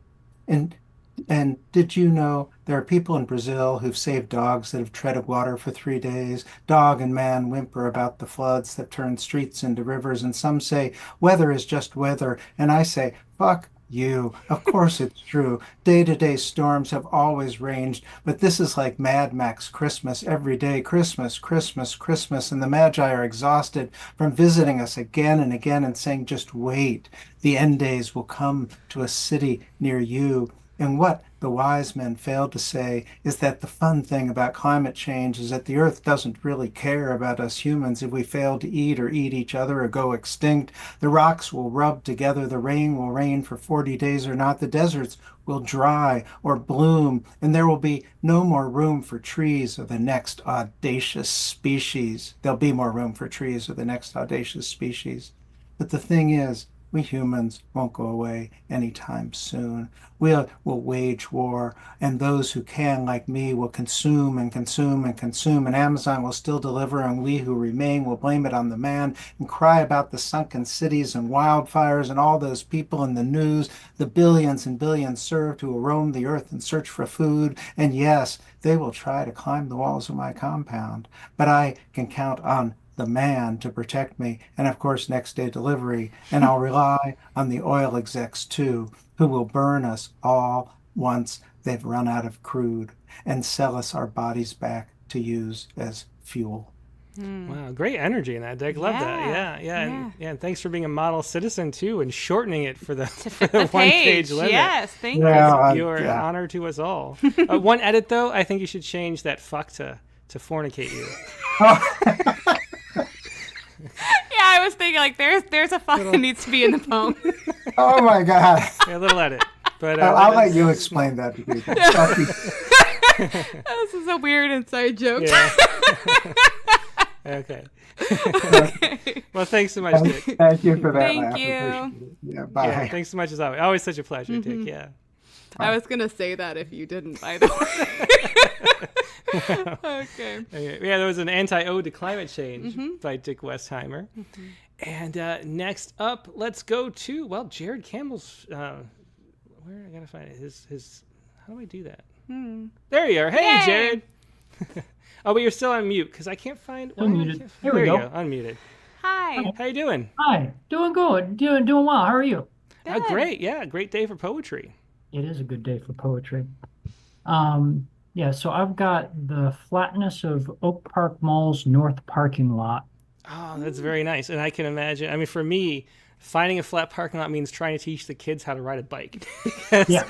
In the mountains, there is like one flat place, and it's the parking lot of the Mormon church on Highway 2. And Where you used to play basketball. where I used to play basketball, Yep. yeah. But then they locked the gate because everybody we're- was using it for that Aw. purpose. It So was anyway, coveted real estate. it really was. Yeah. All right, Yeah, so where- I don't know where where you you're are- going with this, but I'm looking Yeah. forward to it, Jared. Where you are, flatness is rare, but in Kansas, we have a lot of it. Oh, yeah. Nice. That would be very different. Yeah. Yeah. So the epigraph is browse stores, find deals, and get inspired. And that is a quote from the Oak Park Mall itself. Yep. They would be very honored by that, I have to say. Oh. Emerging from the doors between the Barnes and Noble and what was American Girl into a flat blankness broken only by the repeated roundness of SUVs and pickup trucks, stretching from Five Guys all the way to Bibbibop, in space where once, presumably, a grove of oaks had grown, and confronted by a sunset overpowering in the naked clarity of view afforded by the openness, I wonder at the reality of beauty, which is not a thing and not a property of things, but an occurring that can pass through empty times and empty spaces. That's a beautiful poem, and I love a sonnet as always. And also that has a feel very much of that Night of the Republic book by Shapiro. Yeah, it does. I can Talking about totally those feel that the spaces where emptiness. Yeah. humanity is but isn't. Yeah, very cool poem. that's Thanks for great. sharing that, Jared. Thank you. Thanks. Yeah, it was Jared Campbell with The Flatness of Oak Park Mall's North Parking Lot. All right, and next up, let's go to Nancy Sabanek. Hi, Tim. Hi, Katie. Hi, Nancy. Hey, yeah, great to see you, Nancy. I'm going to read a poem that I wrote about a spider. The epigraph out of Wikipedia, but I read about this. I live in Maine, and I read about this spider living on an island, and it just intrigued me. Oh, really interesting. Okay. First house spider. The hearse house spider is thought to be a species of unusually large wolf spider that inhabits parts of Islesboro, Maine. Designed to hide from light, she senses energy enter her space. Membranes line 3 rows of eyes, each black orb a cabochon, reflecting eye shine, slicing through skin of night. Her kind 8 steps to movements from ants and flies, driven by hunger. Eggs papoosed and snug to spinnerets until spiderlings hatch and ride her back. The faint of heart swear they can hear her tapping as she steps past. Up island, Islesboro, the yarn is spun. Her kin came clinging to a casket, burrowed beneath lichen-etched granite. Greenwood Cemetery, a lair to their liking. The old hearse house has gone to memory, crumbled the way of caskets carried by horse and carriage to final denning under dirt. The spiders stay and flourish in seclusion, grow oversized frames with the lack of intrusion from beyond the great blue sea. Predators held at bay, the island encircled by breaking waves. Sudden as the full moon after clouds filter by, it emerges from behind the scratched white porcelain sink, the basement of my parents' house, rife with mildew, earwigs, and this furred wolf spider. Something ancient slip knots my throat, finger thrills my spine with ice.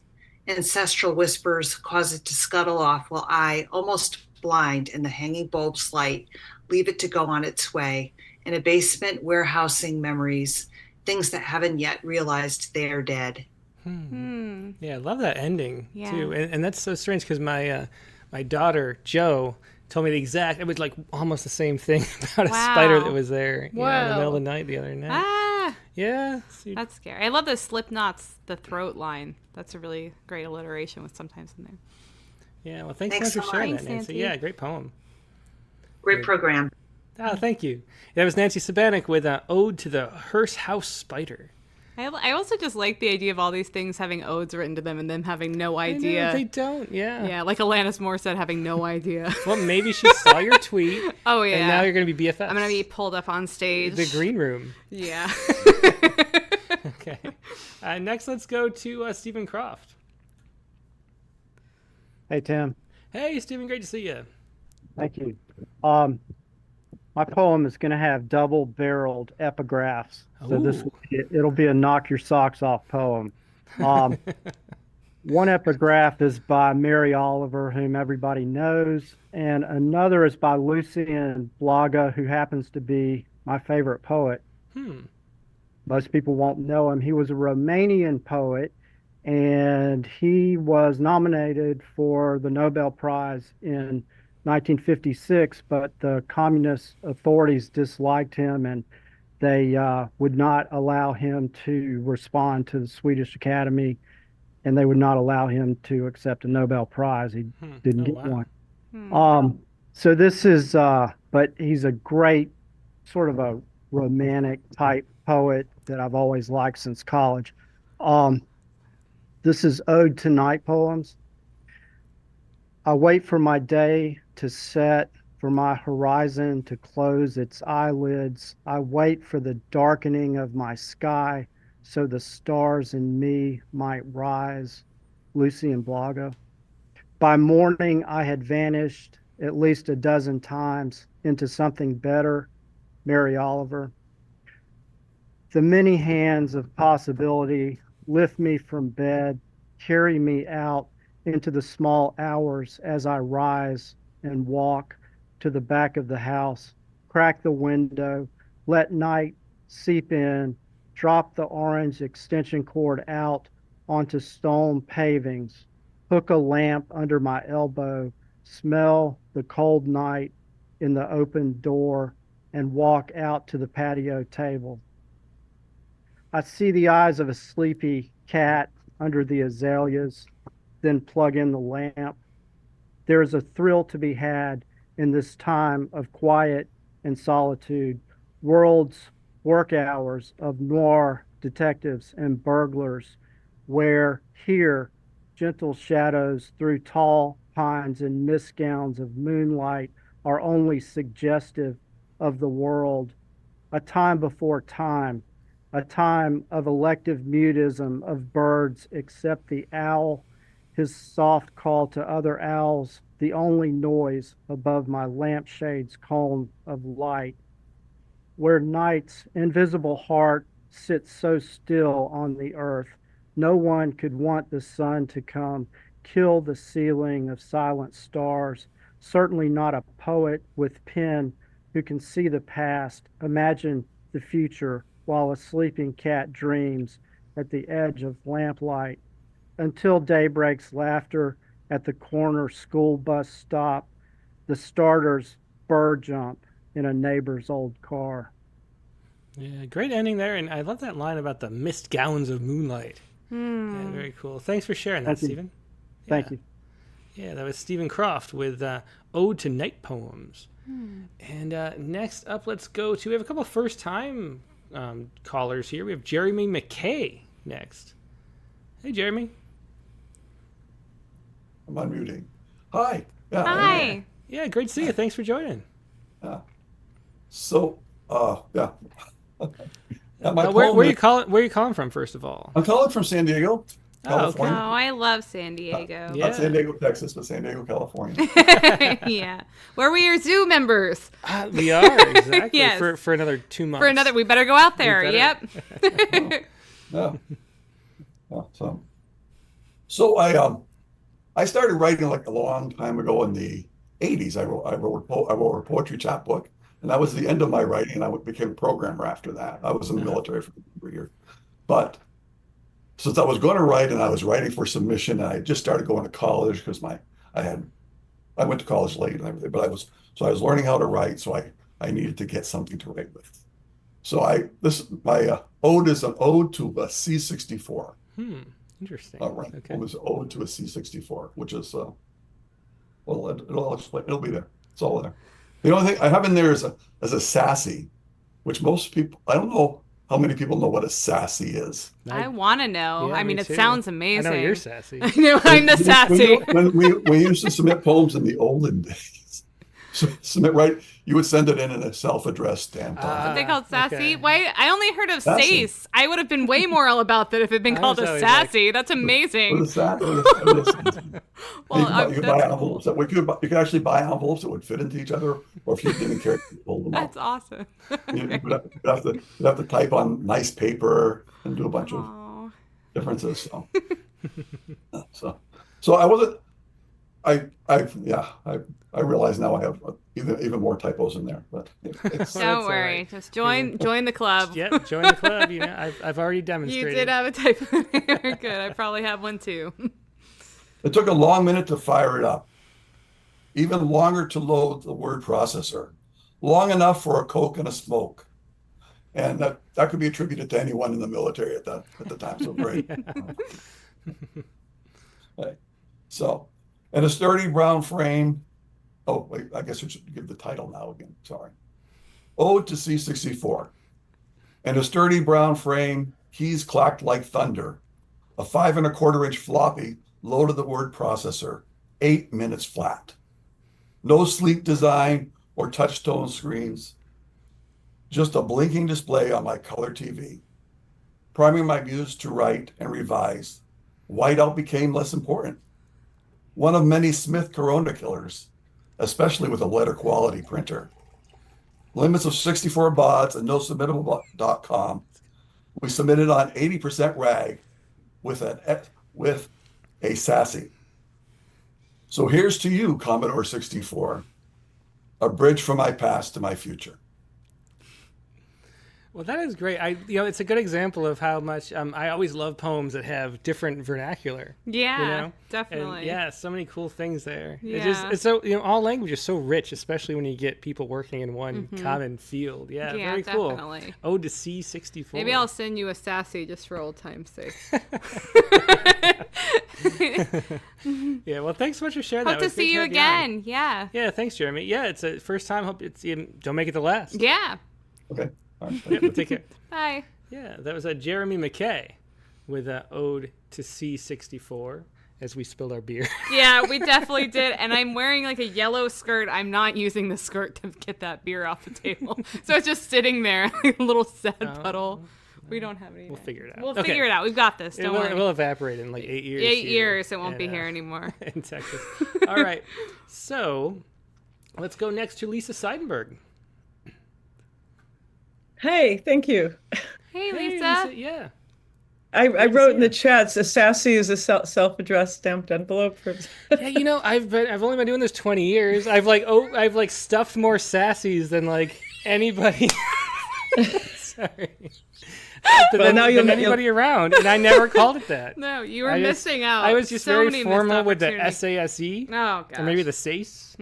Yeah. But, I never called it a sassy. It was a total missed opportunity. Total missed opportunity. We're going to bring it back. No. No, just kidding. We're not.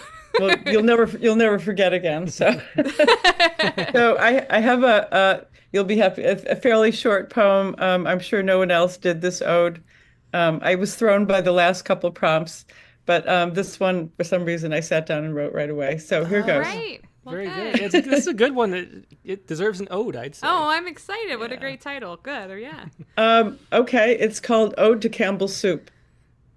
The epigraph is never underestimate the power of soup. Campbell's Soup slogan, 1993.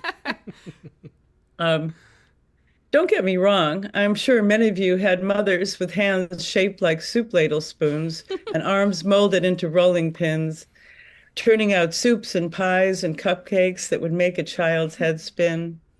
I once wanted a mother like that, not one wearing a pantsuit to argue in court all day before setting dinner on the table. But she had Campbell's to the rescue, quick and easy tuna noodle casserole, creamy green beans and mushroom soup, endless combinations of canned ingredients and Yankee imagination. In time, the Campbell's name transformed when Warhol gave the label Art World fame. Those tin cans, too full of themselves, would never be the same. That's great. Yeah, very Lisa. cool, and definitely Campbell's worthy of an ode. I'd be full of myself too if Warhol had done like he did the Campbell soup. You know? Really. Yeah. Well, thank you, Lisa. Thanks, That was great. Lisa. Yeah, thanks. Yeah, it was Lisa Seidenberg with an ode to Campbell's soup. And next in line, we've got Evan Gore. Another first time. I think it's the first time Evan's been on. I've seen his name in the chat a bunch. Second time. Well, good to see you again, Evan. I won't have to ask where you are then. Again, classmates all. Loving it. So I also have not done a prompt poem in several weeks. But the last week when I was out doing the yard work and I was listening and I heard the prompt, I thought, I can write my poem about the lottery, which I've been wanting to write a funny poem about the lottery. So here today I bring you Ode to Money, which I like the title of, and this famous quote: Mega Millions jackpot May 31st, 2024, 522 million, estimated cash value 241,400,000. That's quite a difference. Yeah, who could forget? Poem goes something like this. Oh, my desire. Oh, money. My love for you is rich. Oh, million secret barrels of $1,000,000 bills. To sock you in sock drawers, to stuff you in safes, to strut like a mobster, a year's pay in his pants, to sleep at last all in satin on a diamond pillow, and pass out cars for our trick-or-treat treat. From my mountaintop castle, built with bricks of cash by fairly paid workers, then visited by friends, to make it rain, dissolving all debts, even the dentist's. Never to worry or stare at the mail, not answer the call, just standing on the precipice, embracing the windfall of money, income without end, loved and hungered by all. Oh, ownership. Oh, command. Oh, choice. That's great. Well, I think that line, a year's pay in his pants, is the line of the night. That's great. Yeah, that's fine. And now, it needs of course, a little beautification, but I was going for the jokes on this one so far. And the important thing is that when you now win the lottery, you'll have this poem, and we'll know that poetry really is the most powerful thing in the world. So that's for sure. Yeah, and you can send it to the winner for his advice. So yes, exactly. Yeah. All right. Well, thanks so much, Evan. Yeah. Thank you. That was Evan Gore with an ode to money. And next up, let's go to Biswajit Mishra. Hey, Biz. Hey, Tim and Katie. Good evening. Hey, great to see you. And happy birthday to you, Tim, in Oh, advance. thank you. Yeah, happy Katie let that birthday in slip. 2 days. I totally did. I did hide that on my old Facebook page. Oh, I'm sorry. No, it's no, okay. it's good. And also, too, I baked banana bread while you were interviewing Alan Shapiro. Well, that will always be something to remember. The party is already starting here. Yeah. Oh, But did you not talk about the spilled beer or something? Yeah, we did. We had this strange idea to pour beer with two separate hands. That may have been my idea. May have, allegedly. Well, you were about to drink out of the can. So I was like, why don't you pour it in this cup? I'm the heathen between the two of us. I'm the one way more likely to drink out of a can. Anyway, it's true. I don't know where that can lid's been. Anyway. In my mouth. Okay, visitor. So what do you have to share with us? What's your ode to? Oh, I have an ode to writer's block. Ah. Well, I can feel that one sometimes. Mine is a short one, and I was away at a wedding, so we came back, and I had tough time writing, so I said, okay, let me write an ode about the writer's block. And then I saw somebody's poem, I can't remember, in that group, Facebook. They said, oh, I'm supposed to put a epigraph in there. So I went and looked for an epigraph. I found this one. I put that later. That's great. All right. Well, here, let's see it. Yeah, you have it up? Yep. Ready whenever you are. Okay. So it's called Writer's Block and Ode. Walk more miles, get a dog if necessary. From 10 ways to beat writer's block. And this is on Penguin Random House on their website. You come as the weather watch of a hurricane rumored to be coming in autumn, and as the panic of rushing through stocking, always the unpreparedness wins and shelves empty out. But I can see now and then it's the preventive maintenance that needs equal priority to keep the machines greased and in good order, to come back to rolling out good stuff in good pace. When you think of coming next, just let me know so I can go out for a beer and talk to the birds. I'm not ending too. Yeah, great turn there. Yeah, writer's block and ode. Yeah. Thank you. Good night. Thank you. Yeah, thanks so much, Biz. Always a pleasure. It's Bishop Shade Mishra with writer's block and ode. And next up is Nate Jacob. Good evening, you two. Hey, Nate. Hi. Yeah, great to see you. Good to see you guys. Hey, turns out caught an early lesson in this open lines that mine should be titled Ode On, not To. Thanks. Very subtle distinction. Handy. Yeah. Oh. If we're being honest, this is not an ode because I'm way too narrative to write a true ode. So it's just ode on contour lines. The epigraph is from my favorite novel of all time, The Grapes of Wrath. Pa Jode. In it says, it's dirt hard for folks like us to tear up and go. Folks like us that had our place. We ain't shiftless. Till we get tractored off, we was people with the farm. Grandpa farmed the dryland basin of East Helena, harrowing curved lines along contours of rolling hills and hopes. In the late fall soils awaiting winter wheat, hard, red, and dark in the dirt, other furrows ran east to west across Grandpa's brow. And the years were long and too lean, and the years broke even at best for a man who looked more and more like the land he labored with and against, feeding a family and an up and down herd from season to season to season again, until the breaking of ground broke him down, and the old man packed it all in, everything he could keep on four wheels, including Grandma, the china, and the dust, and moved south for drier desert land where nothing had to grow for him to eat. And the new rhythm of harvest marked the passing of too little time for his liking. So Grandpa mowed, too often in deep contour lines, measured the rain and the watering in tuna fish cans strewn across the yard almost daily. And when the mowing proved too hard, Grandpa took over the vacuum, left Grandma that much more time with Lawrence Welk reruns, and the cleaning up of dirt proved satisfying in a sort of way that the seeding of it always had. Lines running circles around furniture bottoms for a time, too short a time, until time won out, until I mowed, vacuumed, left dark and light swaths around the brown-green grass and in the shag carpets, proving to Grandpa that his old ways got us all this far, that rest was in order for him and his lands, and that in time he would lay down in the peaceful trenches he'd scraped out, sow himself into the lines trailing out behind.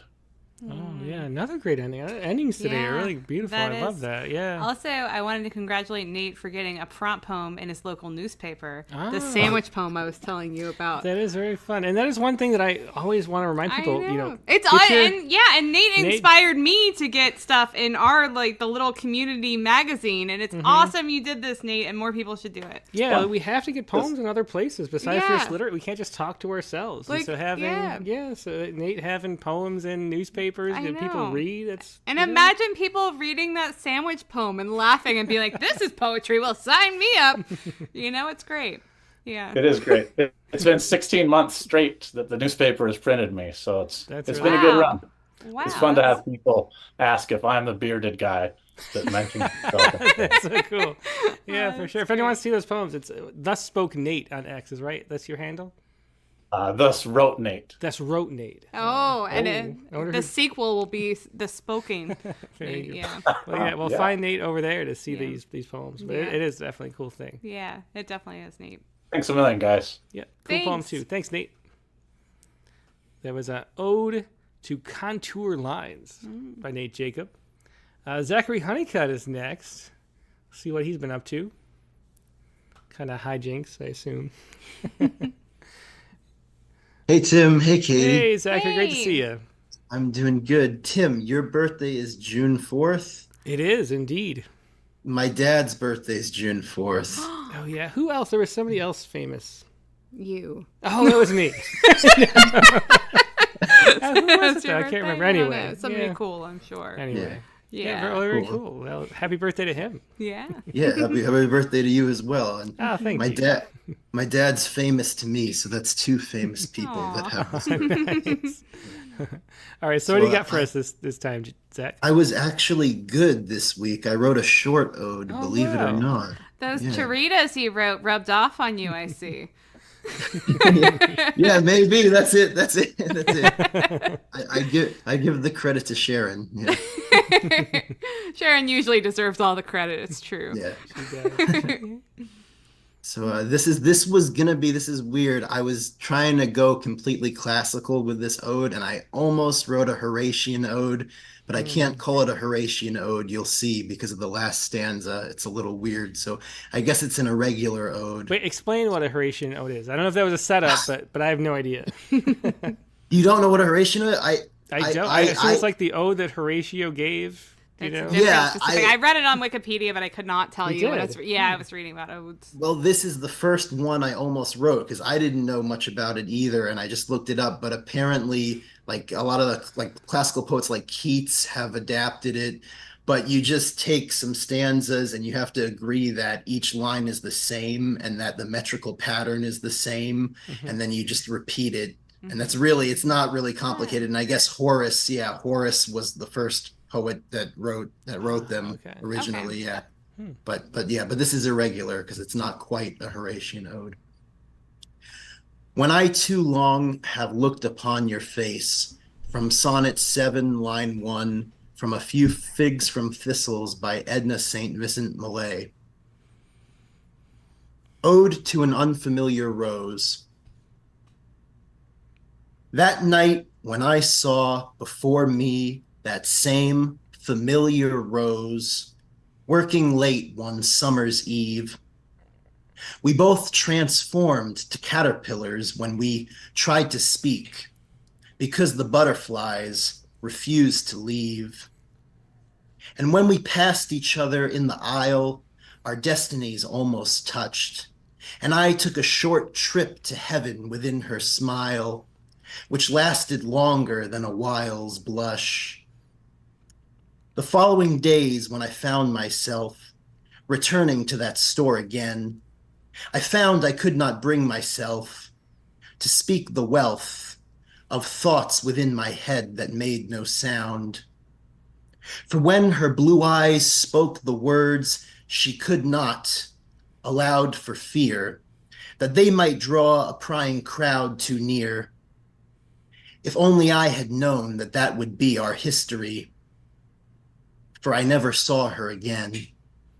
Oh, very nice. Hey, good turn there. I love the slant rhymes too. Yeah, me too. Yeah, that beautiful sounds. Blush and touched. Yeah, very cool. it's Yeah, really thanks nice. for sharing that. Yeah. Thank you. Yeah, I tried to stay true to the poeticness of an ode, I guess. Wow. Yes. Very good. Yeah, good job. The Scholar of the Week award, I think, there too. you go. Well done. Thank you, guys. Always a pleasure to see you guys. I'll see you all next week. Great episode tonight. Definitely is. Thanks, Zachary. Yep. Except that we will be off next week. Oh, that's right. Yeah. Well, we're gonna tell people later. Okay, sorry. No, it's listed though. We are I just off don't want to. I feel bad next because you week. said next week, and I feel That's bad. true. Okay. Well, that's okay. Yeah, next week I'll tell everybody again at the end. But next week we're going to the Little League night at Angel Stadium during the show. And so we're going to be taking my son and Lizzie, too, to watch the Angels play. Yeah. And then they get to run around in the field after the game. Yeah, which so Lizzie is going to be like, what is this sport? Yeah, and so... it's going to be great. Yeah, definitely. But that's where we'll be next week, so it's 2 weeks till the next show. Right. One of the rare... I allow myself to have 2 weeks off. A year at most. Yeah, and it's true. One of the possible 2, although usually it's 1. Usually it's 1. Usually it's Christmas. Yeah. But anyway. All right, so next up, let's go to Hamat Malak. Hi. Hi, good to see you. Hey, you too. Mine's about soup as well as Lisa. Oh, nice. And this is a different type of soup, though. Yes. What a good title. Okay. Sorry, That is a great I title, sneaked the title. That's great. Ode to the slivers of red chili, walking on the waters of my wonton soup. Yeah, that could be like its own poem. Yeah. Some say the world will end in fire, some say in ice. From what I've tasted of desire, I hold with those who favour fine, Robert Frost. My nose is red with all for you, my loves. I sniffle my song of joy. I shed tears at your perfection. What gift is this for one like me? I sing your praises through the hallways of my office. I call out to my colleagues to marvel at the miracle of you. We stand together in communion at your wonder. My wontons swoon beneath you. I walk through the valley of the shadows of shallots, and you are there. Oh, slices of heaven, bless my lunch times and save me from the sandwiches of despair. That's great. Yeah, the Valley of the Shadows of Shallots. Yeah, that's Here we go. I don't know the red chili. What brand I can that picture is. this. Yeah. We're gonna have to it's Oh, like a real. yum. I don't think it's a brand. I think it's like a soup you order. Oh, that has the slivers red- of, fresh chili. We've got to go Slices out of- for Yeah, the we soup. do. We've got to experience Yeah, this. have a wonton soup. Yeah, for your come birthday. on. I never have. All right. We will all right. at some point. That was great. Okay, I love that that. was great. Thanks so much for sharing that. Thank you. Bye-bye. Bye. Yeah, that was Hamat Malak with an ode to the slivers of red chili walking on the waters of my wonton soup. I mean, I don't know. I need some of that soup. I think. Yes. Okay. Oh, and Siobhan Brownlee said we should have gone to Siobhan earlier. I'm sorry. I didn't see you there, Siobhan. Because it is 3 a.m. or so, or later. And where you are. Oh, I'm so sorry. Yeah, but great to see you. Thanks for staying up with us. Okay. Yes. So I'm a bit like Nate, who is more narrative based, but it is more ode-like at the end of it. And also it's I suppose the unusual thing, it's two things at the same time. It's talking about blood and it's talking about the sun. So it's two different things. And the background to it is that my companion was taken ill just over the last 2 weeks with heart problems and had to go to hospital. And so I'm making the comparison between blood trying to get through the arteries and being blocked in precursor to a heart attack, and the sun at the sunset, the sun trying to get through the clouds. And at the same time that this was going on, I happened to be in a performance which was about the heart.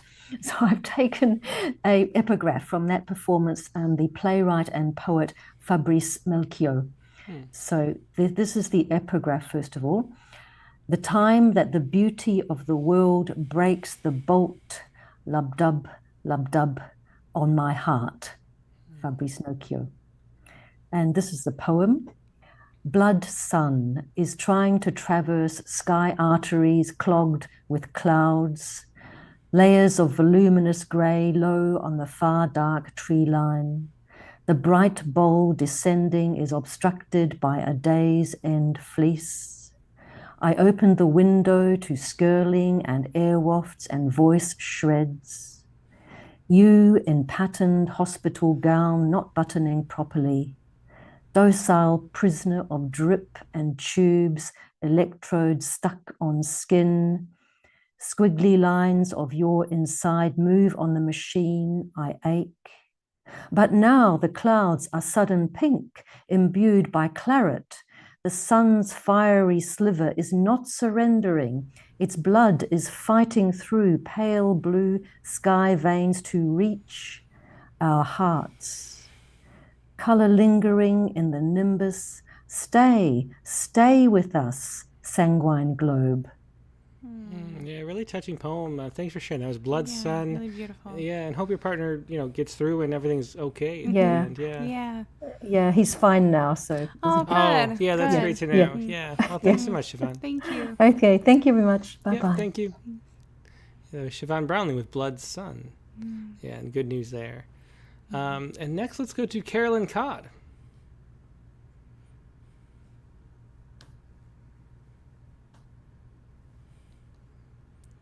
Are you there, Carolyn? You got to unmute still. Let's see.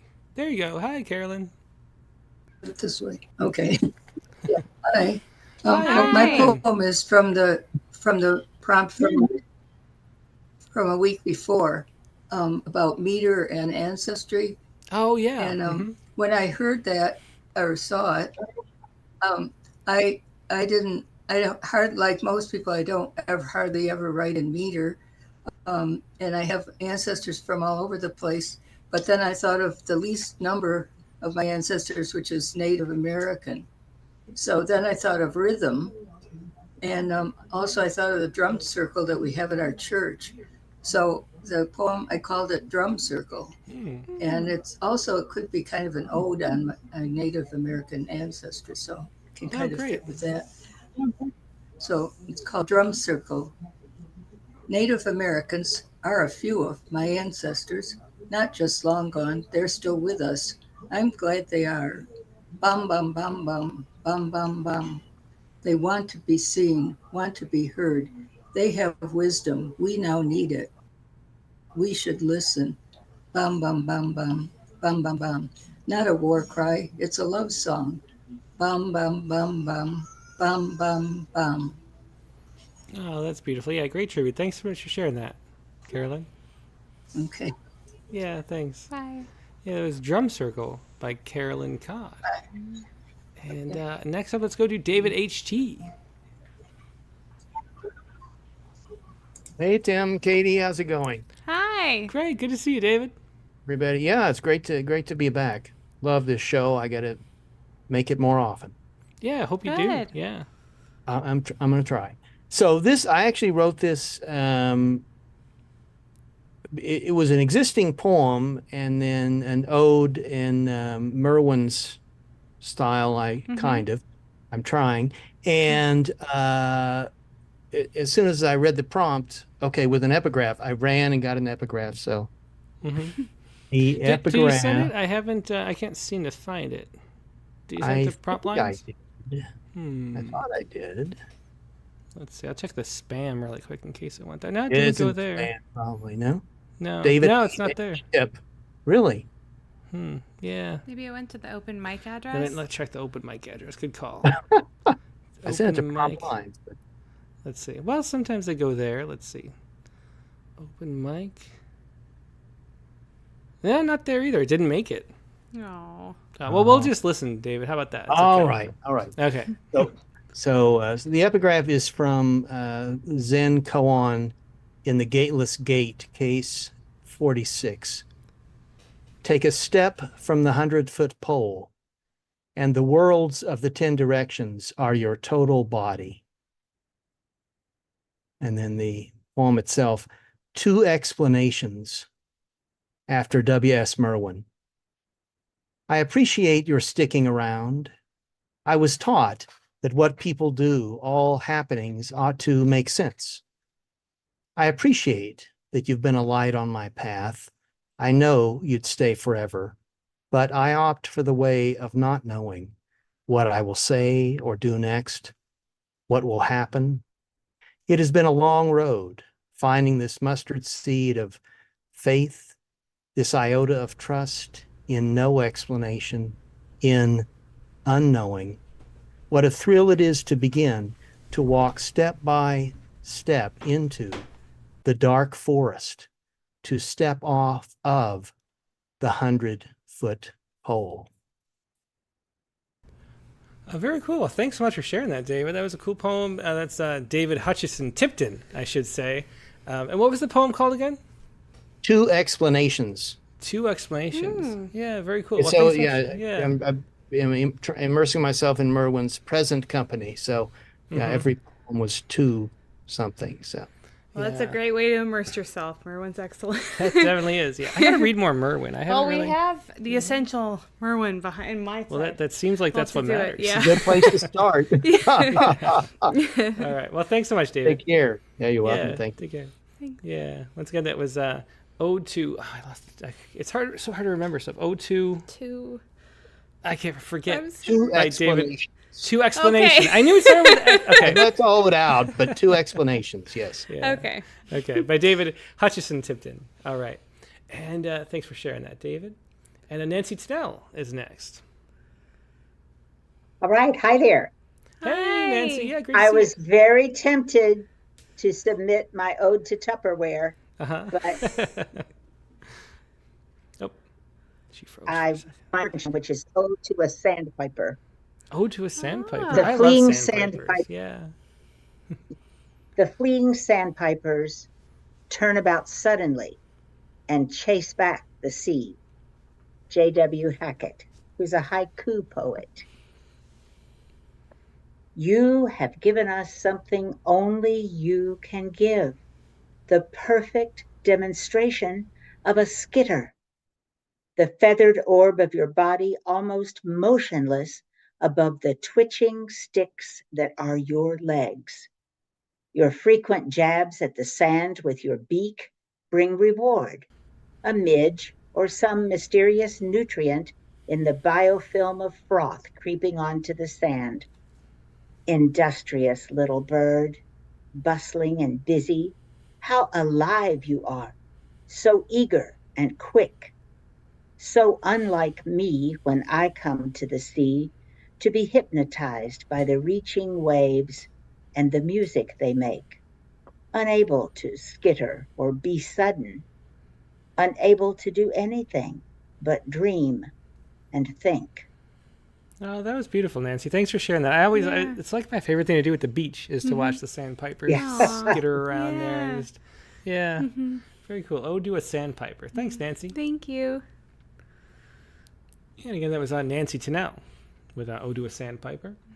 Let's see. Next is Brian O'Sullivan. Thanks for caught me by surprise. I had a feeling I'd be much later. No problem, Brian. Good to see you. Hi. Good to see you both. Good to see you all. So I did something that was kind of a continuation of last week because I couldn't stop thinking about my trip to Ireland. So sorry if it's a little bit redundant, but it's different. If you weren't still thinking about the trip, that wouldn't be the best sign. That sounded like an amazing time. True. Probably true. Still churning things over. It's called Ode to the Left Side of the Road. The epigraph is from Wikipedia. In the Kingdom of Ireland, the law of 1793 provided a 10-shilling fine to anyone not driving or riding on the left side of the road within the county of the city of Dublin, and required the local road overseers to erect written or printed notices informing road users of the law. Okay. You were a pain in my ass, oh left side of the road. Or at least the law that bound me to you was a pain in my ass, as were the displaced steering wheel and the two-way streets barely wide enough for my skinny Suzuki crossover, so that when a tractor trailer came around the bend, one of us had to back up into a dip in the hedges to let the other pass. On the way from the Dublin airport, you tricked me into running over the sidewalk so that my tire blew out, and while I was getting it replaced, my phone died and the charger didn't work, and I couldn't reach my Airbnb host. So I had to stay in a crummy travel lodge in Rathmines, where I didn't realize that the key card had to be in the slot for the electricity to work. So I stewed in the dark all night, and I blamed you for it all, oh left side of the road, at least as a synecdoche. Then I met Irish poets and long-lost cousins and unnamed greens and blues, and rambled down leaf-canopied, foxglove-lined roads near castles, and I tasted Irish smoked salmon and slow-poured Guinness, and on the way to Barra, I pulled over to your shoulder, old lefty, to get out and take a picture of a rainbow over my father's and my parents' home, and I realized that you're all right after all. That's great. I'm so glad you got a poem out of that, Brian. I remember hearing that experience the I first felt time. so bad for you. Yeah, Oh my for gosh. sure. Great. Too much of that is based on a real story. That's true. Yeah. This was incredible. Well, thanks, Brian. Thank you. Thanks. That was Brian Sullivan with Ode to the Left Side of the Road. And Jacob Pearson is next. Hello, can you hear me? Hi, yep. You're great. Hey, Jacob. Hello, how are you guys? Good. Yeah, great. Good. So my poem, here in Portland, the weather's a bit bipolar, but we had some wonderful sunny days. I was like, oh, spring is finally here, which also meant that my allergies acted up, which was just wonderful. And so the quote, I don't have it on the actual poem, but it is, I wait ages for the weather to get better, and when it gets to summer, I'm allergic to it. So this poem is called An Ode, to effing pollen. Now, you microscopic villain buried under strata, unearthed and scanned under electron microscopes.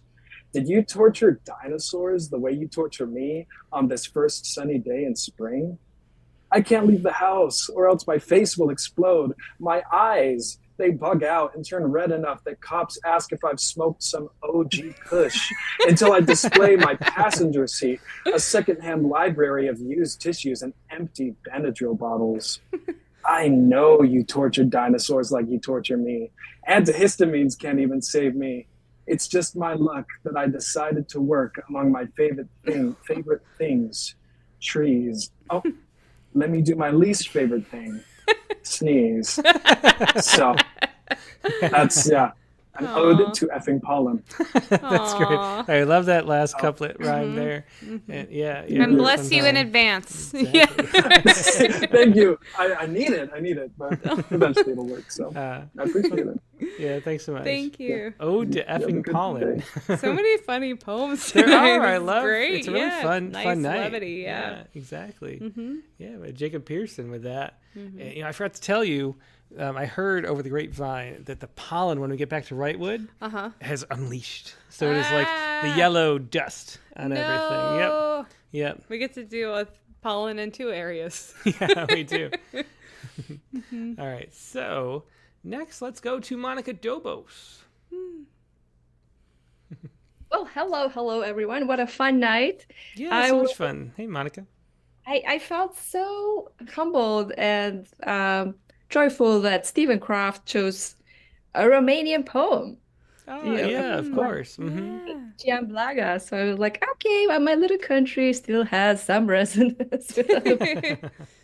And so I wrote Ode to Toes, and I want to show you guys, I don't know if you can see this, but I've been waiting for this title, for this poem for a long time. This is from last year.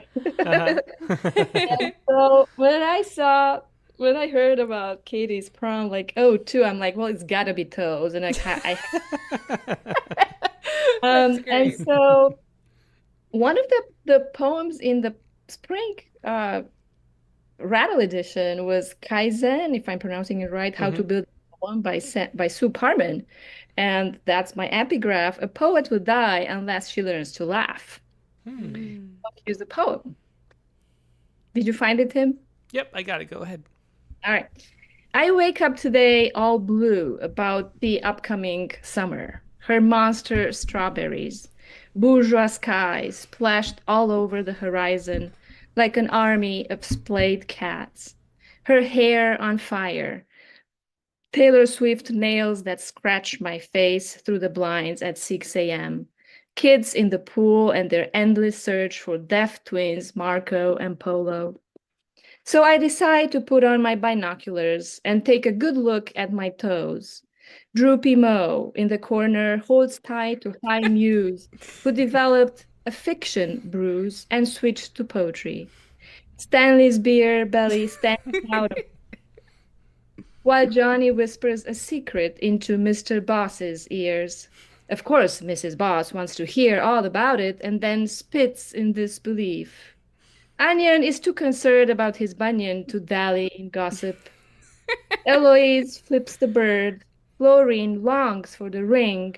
And Dinky runs into furniture, screams in pain. The good news, there's ice in the freezer, and toes of a feather flock together. Here we are, all of us, heading to the pickleball courts. Moo Moo Chanel sunglasses, 64 ounces of water, Billy Collins paddles, and the eternal wish to win all games and escape from death. That's great. That's all great. So much fun in the poems tonight. Yeah, that is so fun. Also, I feel like I want to name every one of my toes now, so I think I'm going to have to. I've been inspired. I do want to say that I do not have a toe fetish. They are very inspiring. Maybe a Chanel sunglass fetish. That would be a good one to have. Apparently, I just found out so toes can tell a lot about your health. So you can just look at your toes. Oh God! Now I was staring at my toes. Looking good. All right, Okay. Thank you, Monica. That was great. Yeah, so much fun. Thanks, Monica.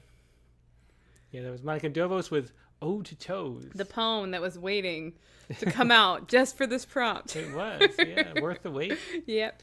All right, Laura Berg is next. Hello. Hi, Laura. It's fun. I think I might have been one of the only ones who got lost in pathos and cliche, but here we go. Well, it's nothing wrong with that. Yeah. Well, okay. I did the lame mare ode. The old gray mare, she ain't what she used to be. There you graze, an anomaly in a last suburban meadow, lame leg lifted, hoof brushing tips of tall fescue. Your back swayed like a sea as in cradle lain on its side, a perch for an eastern kingbird hunting beetles. No one is who they used to be. You've gone silver around the muzzle, and from the worn girdle of your torso bones poke out, El Greco hips, pin bones, withers, scarcely covered by a patched slate coat, hairs dulled and brittle, an echo of your lost art untethered. Do you gallop through your past and neigh, finding anew some watering hole, loved ones, a terror? I could circle you like a horsefly, flaunting my interest in eating your tears, or simply gaze, admiring you, as we two chew stalks of grass, wanting no more. Oh, that was I thought that was beautiful, Laura. Yeah, I was not expecting that with that intro either. That was beautiful. Yeah, that really was. Yeah. Thank you. Thank you. Maybe we'll hear some more uplifting ones now. No, it's great. Thanks for sharing that. That really was. Yeah. Thanks so much. That was Lame Mare Ode by Laura Berg. And next, let's go to John Arthur. That's good to see John. He was the Poets Respond poet not too long ago and has a poem in the current issue. So, hey, John. He is just all up in How's it going? Yes. Hi, John. How are you? Great to see you. All right, how's it going? Good. So what do you got for us? I've got one. Ode to that time you lost the soccer championship because you missed the fifth and final penalty kick. Oh. This sounds personal. It does, yeah. I forgot the epigraph part, but I added one I just like Googled and found one really late. So the moment of victory is much too short to live for that and nothing else. Martina Navratilova. Oh, loss, how great it is to be your sole reason. To stand alone at the end of another season, surrounded on all sides by every single person that you know. 2 weeks before the ground will fully harden from the cold, and to kick a ball so far left it's completely off goal. No contest, the goalie's arms held up in a V as his teammates storm the field, and to hear one voice alone above the chorus of groans, your father's mezzo forte moan, and to learn so young that you can crush everyone's hopes and still get to sit in the same seat on the carpool home with a stale slice of pizza and an ice cream cone. I love that. That really takes me back to my soccer days also. Not enough soccer poems. What's with that? Yeah, there are. There There way really more aren't. baseball poems I than soccer know. poems. This It's the is sport John's of going the to solve world. this problem. We're going to take this on, right, John? We're going to put Yeah, more sounds soccer good. poems out into the world. Maybe it's because we call it soccer instead of football. That's Yeah, the problem. maybe. Thanks. So what are the odds of a penalty kick being scored? How, do you know? would not know how to I answer thought you were an that. odds person and a soccer I person. was, but I wasn't like when I was playing soccer seriously. That was pre-poker playing days. Yeah. Yeah, well, my I cousin think when you Yeah. I was going to say, I think you have to actually kick it on goal for there to be any odds of making it. But the So- closer to the edge it is, the higher your chances, obviously. Because if you kicked it right Yeah. down the middle, the guy Yeah, would just I wasn't. block I it. was defending. I wasn't Yeah. kicking those. So Yeah. I was the person rooting, holding the slice of pizza. Yeah. Yeah, well, thanks for sharing Thanks, that, John. John. Yeah, thanks for having me. Yeah, thanks. It was John Arthur with Ode to That Time You Lost the Soccer Championship because you missed the fifth and final penalty kick. Oh, it hurts. Yeah, it really it does. does. I was going to say my cousin, Mhm. he had, for the state championships or district championship for basketball, Mhm. he had to make one free throw to tie, two to win, and he shot like 80%. Missed them both. No. I know. Oh. He wanted to be a great basketball coach, though, so you never know. All right, anyway. Let's go next to Chelsea McClellan. Hello, good evening. Hey, Chelsea. Yeah, great to see you. Good to see you all too. My poem this week is just a simple little thing that's honestly mostly for myself, but it does reference Rattle, and so I thought it might be an appropriate time to say a thank you to the whole Rattle community and Tim and Katie for how much this community has affected my poetry and my life. Oh, So thank you. Thanks so much for saying that. Yeah, it's always so nice to hear. I have to also say, Yeah. Chelsea, your poems have been massively on fire lately. I was telling Tim like how much your poems were particularly great this last month. So thank you for everything you do and encouraging people in the Prompt Lines Facebook group, which you're a huge part of. So thank you, Chelsea. I really appreciate that. Thank you. Mm-hmm. So this is Ode to the Pink Striped Notebook. With a epigraph from Rena Espaillat's poem called Pruning, in which she says, "Look at him in his crumpled hat, up to the elbows in old sticks. He gives the lilac bush 2 clicks, down come the relics, and that's that." Ode to the Pink Striped Notebook, with your girlish body, your thin and twisting band which refuses to hold in my words anymore. 11 years you have waited patiently for me. For 6, I teased you with sprinklings of riddles and rhymes. And now, less than half a year into whatever this is, since that first riddle rattled and hatched out into your trusted hands, now we're nearing our goodbye. I used to resent having made my home inside your Barbie pink walls. I'm more of the brown leather type. Good riddance. Oh, that's great. Very fun. Thanks so much for sharing that. And a great, great examination of what it's like to have that, notebooks. I do. I have to say, I have like a bunch of notebooks over there, and there's one that's like too pretty. I'm like, this is not what my poetry is like. I can't write. I've been carrying it around for like 10 years. Like, what am I gonna do with it? Thanks, Chelsea. Yeah, thanks, Chelsea. Thank you. Good night. Yeah, it was Chelsea McClellan with Ode to the Pink Striped Notebook. Let's see. And next we have Mark Grinier. Hi, Tim and Katie. Hi, Mark. Hey, Mark. Good to see you. It's good to see you guys. That was a wonderful interview today. It was thanks. a wonderful Yeah. interview. Yeah, I just love it. I He's love one of my that favorite poets. He's discussion. great. Yeah, it was fascinating. So what do you got for us? My poem is a tiny ode to a hummingbird, and the epigraph is with apologies to Keats. Fled is that music, do I wake or sleep, from Ode to a Nightingale. O tiny green-winged flying thing, how can you hang there in the sky, as if suspended by a thread invisible to human eye? Your frantic wings, all in a blur, control the winds that hold you there, as steady as an orbit might give balance to celestial weight, compelled by gravity's distant might to swing in circles over Earth, as if they floated on a thought in a hummingbird's loud bickered chat. Swooping in from your twiggy perch, you check me out. For food, perhaps, as I sit setting down this noise that asks of air what you're about, as you dart quickly through the space from tree to me to wind-blown blossoms, tossing where you can steal sweet sustenance from my green garden's limited grace. It's one more shining instance caught of nature's short-winged eminence in time that leaves me awestruck here by buzzing flames, brave elegance. Oh, that's great. I love the nature short-winged eminence. It's so Yeah, true, that's you really know. nice. Things just don't last, but they're Yeah. beautiful while they're there. Mhm. Thanks so much for sharing that, Mark. Thank you. Thanks. Yeah, it was Mark Grenier with Tiny Ode to a Hummingbird. Oh. And yeah, it was lovely. And now I try not to laugh. The other Chelsea. That's her name on Zoom.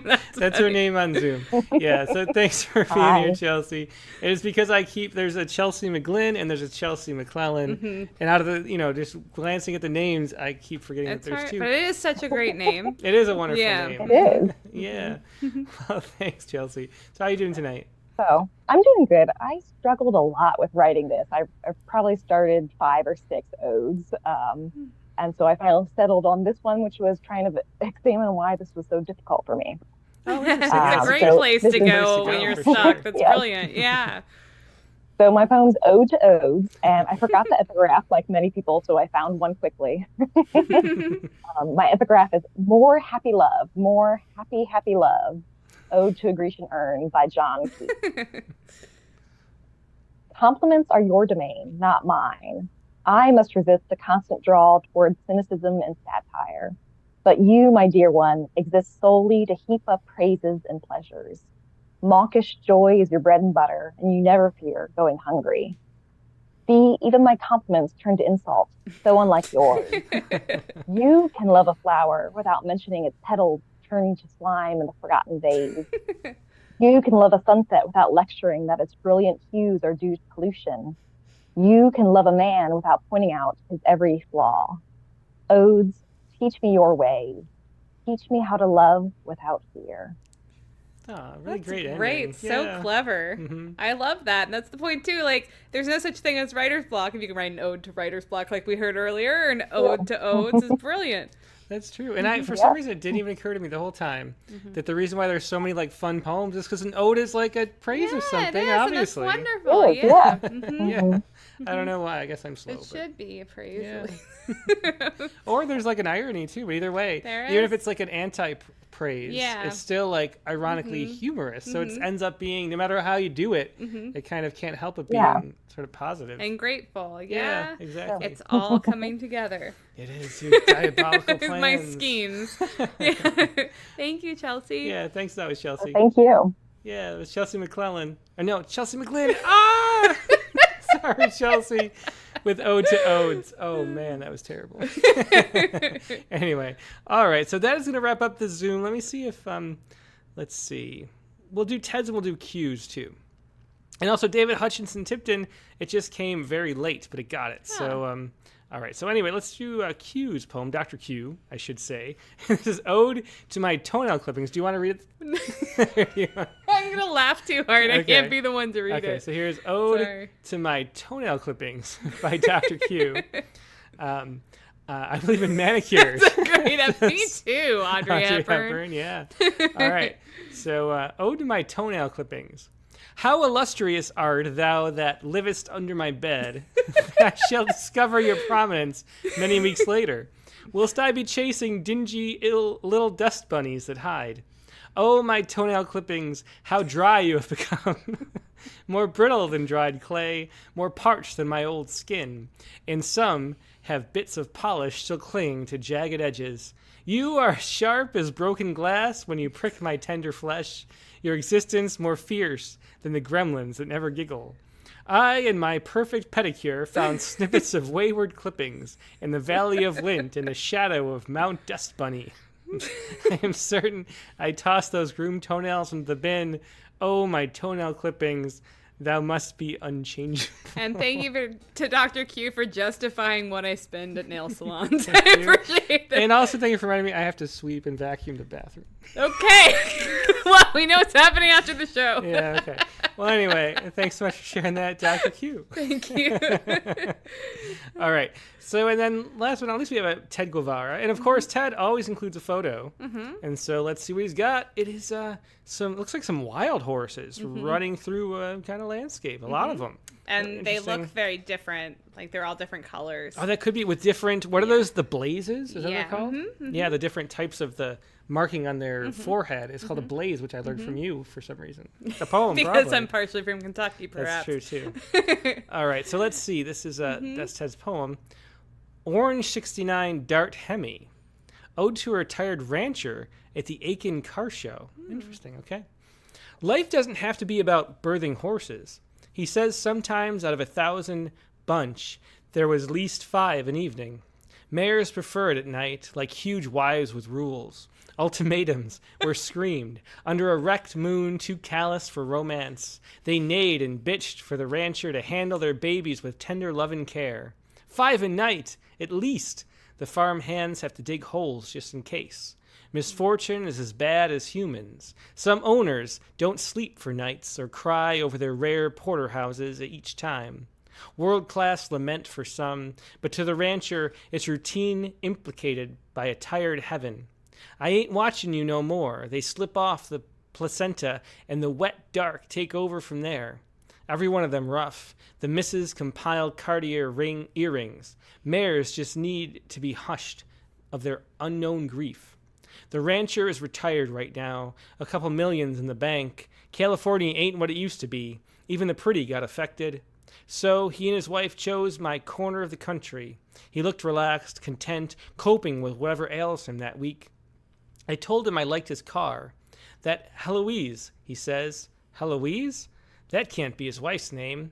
I could toss a coin and bet the reference is not human. It sounds maternal and lonesome and huge. Oh, lonesome and huge. Yeah. Cool phrase there. Thanks for sharing that. It was Ted Bernal Guevara with Orange 69 Dart Hemi. Very interesting poem. Yeah. I bet the owners of our cabin up in Wrightwood will enjoy that. They're horse ranchers too. Yeah. Mm-hmm. Well, anyway, thanks so much for sharing that. And that is going to wrap up the show for tonight. Let's go to the Sciku. What do you say? I say let's go to the Sciku. Because that is what we decided. Sciku first. So the Sciku is this, and it's based on this story from the University of Sheffield. And so, or inspired by, I should say. And sometimes they're stronger, sometimes weaker. The inspiration goes. And this one is, we got to shrink this again. We always have to do this. Shrink this window. The weekly struggle. You know? It is the weekly struggle. The titles are always long on They're always so big. Yeah, okay. So, orchids support seedlings through parental nurture via shared underground fungal networks. Aww. Yeah, so what it is, these orchids that are in the UK, kind of orchid, spread their seeds wide. They don't have any sort of nutrients in there. They just shoot them all over the place. And it was a thing that confused Darwin, because they should be like scattered all over the place, but you find them sort of growing in clumps together. And so no one for 150 years knew why. And it was one of the things Darwin wrote about.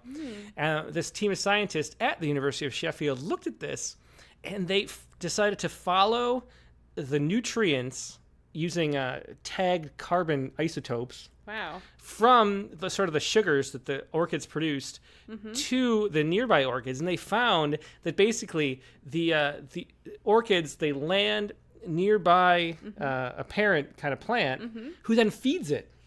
And so those seedlings help it survive by landing, and it's fed through this like fungal network. It's very interesting. So a strange story here But a lot of work went into this, figuring out this mystery that Darwin unearthed a long time ago. So that is from the University of Sheffield. And I was thinking about, family and things and watching Charlotte and Lizzie trade sticks. So I got this. So I went to this. I'm not really sure why, but here it is. This is a family gathering sticks together. A little Stitch-Ku.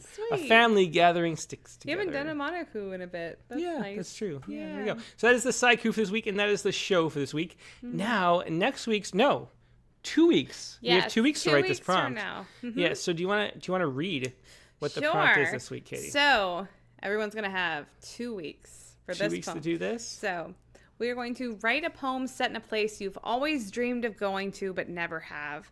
Allude to all the basic senses. So what I want this to, my vision for this is it's like a summer vacation of the mind, because even if you can't go where you really want to go the most, you get to go there in a poem and in your mind. And I really want to focus on, particularly scent, that I feel like it's just not in enough poems. And I thought about just doing scent, but I was like, hey, we have 2 weeks. Let's just bring in all of our basic senses and do it like that. A lot of senses in a place you've excited. Always dreamed and of haven't going. been to. Yeah, that's going to be really fun. I'm excited to take take that. We're all going on a trip together, I guess, in a sense.